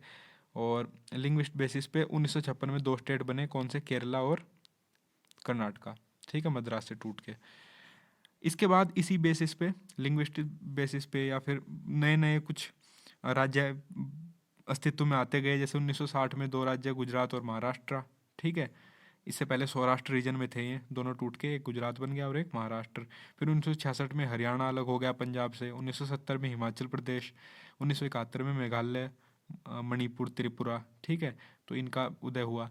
तो इस तरह से स्टेट्स होते रहे हैं, डिवीजन होता रहा है। जैसे 2001 में 3 स्टेट्स बने थे, एक तो यूपी से टूट के उत्तराखंड बना था, और बिहार से टूट के झारखंड बना था, और छत्तीसगढ़ से टूट के सॉरी एमपी से टूट के छत्तीसगढ़ बना था। तो 3 स्टेट 2001 में आए थे। तो इस तरह से डिवीजन होता रहा है। आपको इसके बारे में थोड़ा सा पता होना चाहिए कैसे होता है, किस एक्ट के अंतर्गत होता है, और मतलब ये याद रखने की जरूरत नहीं कि आप पूरा क्रम याद करें, तो मैंने आपको सिर्फ बता दिया नॉलेज के लिए। हाँ, कहीं क्रम में लिखने के लिए आ जाए, अगर आप कोई पीसीएस जैसा एग्जाम दें, स्टेट पीसीएस का, तो वहाँ पे शायद आपको हेल्प कर सकता है। एसएससी में तो इतना नहीं पूछेगा, ये सब जो बेसिक चीज़ें हैं इनमें कुछ पूछा जा सकता है, ठीक है। पहला राज्य कौन सा था लिंग्विस्ट बेसिस पे डिवीजन होने वाला, तो ये सब चीज़ें आपको थोड़ी पता होनी चाहिए, ठीक है। तो इस लेसन में इतना ही, बाकी बात अगले लेसन में करेंगे। Thank you for watching, have an awesome day. Hello friends, Indian polity के ऊपर ये जो सीरीज़ है, इसमें मैं आपको भारत की जो राज्य व्यवस्था है उसके बारे में कुछ मूलभूत चीज़ें, कुछ ऐसी जानकारी दे रहा हूँ जिससे आपका सब्जेक्ट में थोड़ा सा हेल्प मिल जाए, आपका कुछ अंडरस्टैंडिंग बन जाए, और फिर आप बुक्स पढ़ें तो आपको थोड़ी सी आसानी हो पढ़ने में, ठीक है। नहीं तो शुरुआत करने में पॉलिटी पढ़ना थोड़ा सा अजीब होता है, ठीक है। तो ये लेसन्स मैंने बनाए हैं, माई सेल्फ धीरज सिंह, मेरे बारे में आप यहाँ पे पढ़ सकते हो, और ये लेसन पसंद आए तो कंट्रीब्यूट करें। कॉन्स्टिट्यूशन हमारा किस तरह से, कॉन्स्टिट्यूशन क्या है बता चुका हूँ मैं, फिर से बता देता हूँ। एक ऐसी किताब है जिसके ऊपर हमारी पूरी राज्य व्यवस्था टिकी हुई है, किस तरह से, क्या नियम कानून बनने का क्या तरीका है, कैसे कोई नया कानून बनेगा, ठीक है, पार्लियामेंट कैसे काम करेगी, पीएम के क्या पास क्या ताकत है, सीएम के पास क्या ताकत है, जुडिशरी कहाँ तक काम कर सकती है, ठीक है, कितना कंट्रोल वो सबके ऊपर रखेगी, हर एक चीज़, सब नियम कानून कौन हमको बताता है, कॉन्स्टिट्यूशन। तो इसलिए उसमें लिख दिए गए हैं ताकि किसी तरह की कोई लड़ाई बाद में ना हो, ठीक है। इसलिए लिखना बहुत ज़रूरी होता है, अगर आप लिख के ना दो, लिखित में ना दो, ठीक है, तो किसी के कहे हुए पे तो विश्वास होता नहीं है, कल कोई बदल जाए, ठीक है। तो इसलिए राजा का सिस्टम हटा के राजा को हटाया गया, और फिर डेमोक्रेसी आई, और डेमोक्रेसी आई तो फिर अगर आप सिर्फ लोगों के हाथ में सारी पावर दे देंगे तो काम बनने वाला नहीं है। हमको चाहिए कुछ लिखित गारंटी कि हाँ हमारे अधिकार नहीं छीने जाएंगे, कुछ राइट्स चाहिए हमें कुछ, ठीक है। तो इसलिए कॉन्स्टिट्यूशन की ज़रूरत महसूस होती है, तो वही हमारा काम कॉन्स्टिट्यूशन करता है। कॉन्स्टिट्यूशन जो है वो किस तरह से बटा हुआ है, देखिए इसमें 3 चीज़ें हैं, एक तो शेड्यूल्स, एक पार्ट्स और एक आर्टिकल्स, ठीक है। आप एक किताब की तरह एक कॉन्स्टिट्यूशन को देख लो जिसमें नियम कानून लिखे हुए हैं, ठीक है, और उस किताब के जो चैप्टर्स हैं वो क्या है, पार्ट्स। मतलब कॉन्स्टिट्यूशन के जो पार्ट्स हैं वो चैप्टर की तरह हैं। जैसे पहला चैप्टर, ठीक है, उसमें कुछ नियम कानून दिए हुए हैं किसी भी टॉपिक से रिलेटेड। फिर दूसरा चैप्टर, उसमें कुछ अलग नियम कानून दिए हुए हैं। फिर तीसरा चैप्टर, इस तरह कुल कितने चैप्टर है उसमें। जो ओरिजिनल कॉन्स्टिट्यूशन था उसमें कितने चैप्टर थे, 22, ठीक है। बाद में वो बढ़ा के कितने कर दिए गए, अब 25। तो फिलहाल 25 हैं, शुरुआत में 22 थे, ठीक है। तो 22 तो चैप्टर या पार्ट्स। उसके बाद उन पार्ट्स में जो नियम कानून दिए गए हैं, ठीक है, या जो पॉइंट वाइज चीज़ें लिखी गई हैं उनको हम कहते हैं आर्टिकल, ठीक। जैसे पहला पार्ट है उसमें 3 आर्टिकल दिए गए हैं, ठीक है। फिर दूसरा पार्ट है उसमें 5 से लेकर 11 तक आर्टिकल दिए गए हैं। फिर तीसरा पार्ट है फंडामेंटल राइट्स वाला, ठीक है, फिर उसमें 12 से लेकर 35 तक। तो इस तरह से आर्टिकल्स दिए गए हैं। आर्टिकल कुछ पॉइंट्स हैं जो हर एक चैप्टर में या हर एक पार्ट्स में दिए गए हैं, ठीक है। और जो ओरिजिनल कॉन्स्टिट्यूशन था 26 जनवरी 1950 को जो अडॉप्ट हुआ था उसमें कितने आर्टिकल्स थे, 395। और अब वो बढ़ के कितने हो गए हैं, 448। तो बढ़ के कैसे, ज़्यादा कैसे हो गए, क्योंकि अमेंडमेंट होते रहे हैं 1950 से लेकर अब तक लगातार अमेंडमेंट जारी हैं, अभी भी चल रहे हैं, ठीक है। तो इसलिए अमेंडमेंट होते रहे हैं। जैसे जीएसटी एक्ट भी एक अमेंडमेंट बिल है, ठीक है, कॉन्स्टिट्यूशनल अमेंडमेंट बिल है। तो इस तरह से अमेंडमेंट होते रहते हैं, इस वजह से 448 वो बढ़ के हो गए हैं। अब तीसरी चीज़ बची शेड्यूल। शेड्यूल क्या है, शेड्यूल कुछ नहीं है, बस कुछ टेबल्स हैं, ठीक है। और उन टेबल्स में वो जानकारी दी गई है जो पार्ट्स और मतलब आर्टिकल्स में कवर नहीं करी जा सकी थी, ठीक है। तो शेड्यूल्स वो है। और कुल कितने शेड्यूल्स थे ओरिजिनल कॉन्स्टिट्यूशन में, 8, जो कि बढ़ा के अब कितने हो गए, 12, ठीक। अब देखो पार्ट 1 जो है कॉन्स्टिट्यूशन का वो बात करता है किसकी, यूनियन एंड इट्स टेरिटरी की। इसमें जैसे आर्टिकल 1 है वो कहता है कि India that is Bharat is A union of states, ठीक है। और article 3 formation of new states की बात करता है, जिसके बारे में मैंने पिछले लेसन में आपको बताया था कि क्या प्रोसीजर है नया स्टेट बनाने का, स्टेट रीऑर्गेनाइजेशन एक्ट उसमें कैसे काम करता है। तो वो सब चीज़ें हमने डिस्कस कर ली हैं। अब आते हैं पार्ट 2 पे। वो किसके बारे में बात करता है, सिटीजनशिप के या नागरिकता के बारे में। और आर्टिकल 5 से 11 इसके अंदर कवर होते हैं, ठीक है। तो ये दूसरा चैप्टर है और इसमें 5 से 11 तक आर्टिकल सिटीजनशिप को कवर करते हैं। अब नागरिकता क्या चीज़ है, इसकी क्या अहमियत है। आप भारत के नागरिक हैं, आपके पास इसका कुछ प्रूफ है, आपके पास नागरिकता है, ठीक है। वोटर आईडी आपके पास है, ठीक है, आधार कार्ड, वो सब आपको मिले हुए हैं। क्यों, क्योंकि आप भारत के नागरिक हैं। क्योंकि हम नागरिक हैं तो इसलिए हम नागरिकता की अहमियत नहीं समझते हैं। लेकिन जो लोग इलीगल माइग्रेंट या फिर जैसे कहीं से माइग्रेट होके आ गए, किसी भी देश से, बांग्लादेश से आए, ठीक, या फिर किसी और देश से आए हैं और जिनके पास नागरिकता नहीं है, उनसे आप जाके पूछिए कितनी अहमियत होती है एक नागरिकता की, ठीक है। वो राशन कार्ड में कुछ सामान नहीं खरीद सकते, ठीक है, वो सिम खरीदने जाएंगे तो फिर वहाँ पे आईडी नहीं दिखा सकते। बहुत तरह की दिक्कतें होती हैं, ठीक है। तो इसलिए सिटीजनशिप का पहले तो आप सम्मान करना सीखिए, बहुत ही प्रेशियस चीज़ है। खैर, और सिटीजनशिप का अब कौन इसका कौन कानून बना सकता है सिटीजनशिप को, तो ऑब्वियसली पार्लियामेंट बना सकती है, ठीक है, लोकसभा राज्यसभा दोनों मिलके। तो उसको पावर दी गई है कि वो उसके ऊपर लॉ बनाए। और उसी ने सिटीजनशिप एक्ट बनाया था 1955 में, ठीक है, जिसके अंतर्गत ये सब चीज़ें दी गई हैं, कॉन्स्टिट्यूशन सॉरी सिटीजनशिप से रिलेटेड जो नियम कानून हैं, ठीक। अब अगर कोई सिटीजनशिप लेना चाहे या नागरिकता लेना चाहे तो क्या तरीके हैं, तो 5 मेथड इसके बताए गए हैं कॉन्स्टिट्यूशन में। क्या, पहला है बाई बर्थ। बाई बर्थ मतलब अगर कोई आदमी या कोई मतलब अगर कोई बच्चा या बच्ची, ठीक है, इंडिया में पैदा हुआ हो, ठीक है, तो उसे सिटीजनशिप मिल जाएगी, ठीक। सिर्फ इंडिया में पैदा होते ही उसे तुरंत सिटीजनशिप भारत का नागरिक मान लिया जाएगा। सिर्फ शर्त यही है कि दोनों माता पिता में से एक कोई इंडियन होना चाहिए, इंडियन सिटीजन होना चाहिए, ठीक। तो यही सिर्फ एक कंडीशन है। अगर दोनों दोनों फॉरेनर होंगे तो फिर उसको इंडियन नहीं माना जाएगा। लेकिन अगर एक भी उनमें फॉरेनर हुआ और दूसरा इंडियन हुआ तो फिर वो इंडियन गिन लिया जाएगा, ठीक है। तो बाय बर्थ पहला मेथड है सिटीजनशिप का। बाकी जितने भी हम लोग हैं, आप सब आप लोग जो सुन रहे हैं इस लेसन को या मैं, हम सब बाय बर्थ से ही सिटीजनशिप हमको मिली हुई है। दूसरा बाय ब्लड होता है। बाय ब्लड मतलब कि अगर कोई पैदा तो भारत के बाहर हुआ है, ठीक है, लेकिन उसके दोनों पेरेंट्स में से कोई एक इंडियन है, ठीक है, तो तब भी वो मतलब माता पिता दोनों में से कोई भी हो सकता है, तो तब भी वो उसे सिटीजनशिप मिल जाएगी। हाँ, लेकिन एक कंडीशन है कि जो उसके पेरेंट्स हैं वो ये उनको ये बात कहनी पड़ेगी या ये घोषित करना पड़ेगा कि हमारा जो ये संतान उत्पन्न हुई है वो किसी अन्य देश के पासपोर्ट या मतलब किसी अन्य देश के सिटीजनशिप नहीं लेगी, ठीक है। तो उस केस में उसे इंडिया का सिटीजन मान लिया जाएगा। तो ये कंडीशन जरूरी है, बाई ब्लड से भी सिटीजनशिप मिल सकती है। तीसरा है बाई रजिस्ट्रेशन। बाई रजिस्ट्रेशन मतलब आ, जैसे पर्सन ऑफ इंडियन ओरिजिन है, जो पर्सन ऑफ इंडियन ओरिजिन क्या है, जो भारत के लोग थे, मतलब जैसे अभी पंजाब के कुछ लोग हैं और जाके अमेरिका में बस गए, ठीक है, या कनाडा में बस गए, ठीक है, और वहाँ की उन्होंने नागरिकता ले ली, तो फिर उनको कहा जाता है पर्सन ऑफ इंडियन ओरिजिन, क्योंकि वो यहीं से उठ के गए हैं। तो पर्सन ऑफ इंडियन ओरिजिन या स्पाउस के लिए, स्पाउस मतलब जैसे इंडिया में किसी आईआईटी से किसी ने बीटेक की, विदेश में चला गया, वहाँ पे उसने शादी कर ली किसी लड़की से, ठीक है, किसी विदेशी लड़की से। अब वो जो विदेशी लड़की है, अगर उसको नागरिकता लेनी हो तो वो कैसे लेगी, बाई रजिस्ट्रेशन। तो पीआई और स्पाउस के लिए कौन सा मेथड है, रजिस्ट्रेशन मेथड। और इसकी कंडीशन क्या है, दो हैं। भारत का नागरिक होना चाहिए उसे 7 साल के लिए लगातार, ठीक है, सॉरी नागरिक नहीं, भारत का रेजिडेंट होना चाहिए, मतलब वो भारत में रह रहा हो पिछले 7 से कम 7 साल के लिए, ठीक है, 7 से ज़्यादा कितने भी, लेकिन 7 साल के से तो वो रहता हुआ ही होना चाहिए इंडिया में। और उसके बाद 1 साल लगातार पिछले रहता हुआ होना चाहिए, ठीक है।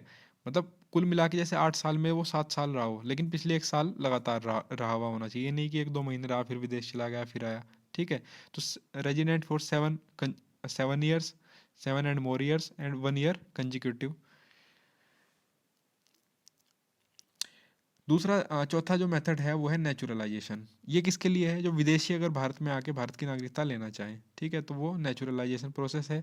क्या है कि इसमें दो कंडीशन है, रेजिडेंट होना चाहिए इंडिया का कितना, 12 से ज़्यादा साल के लिए, कम से कम 12 साल के लिए, और जिसमें 1 साल लगातार होना चाहिए पिछला 1 साल, ठीक है।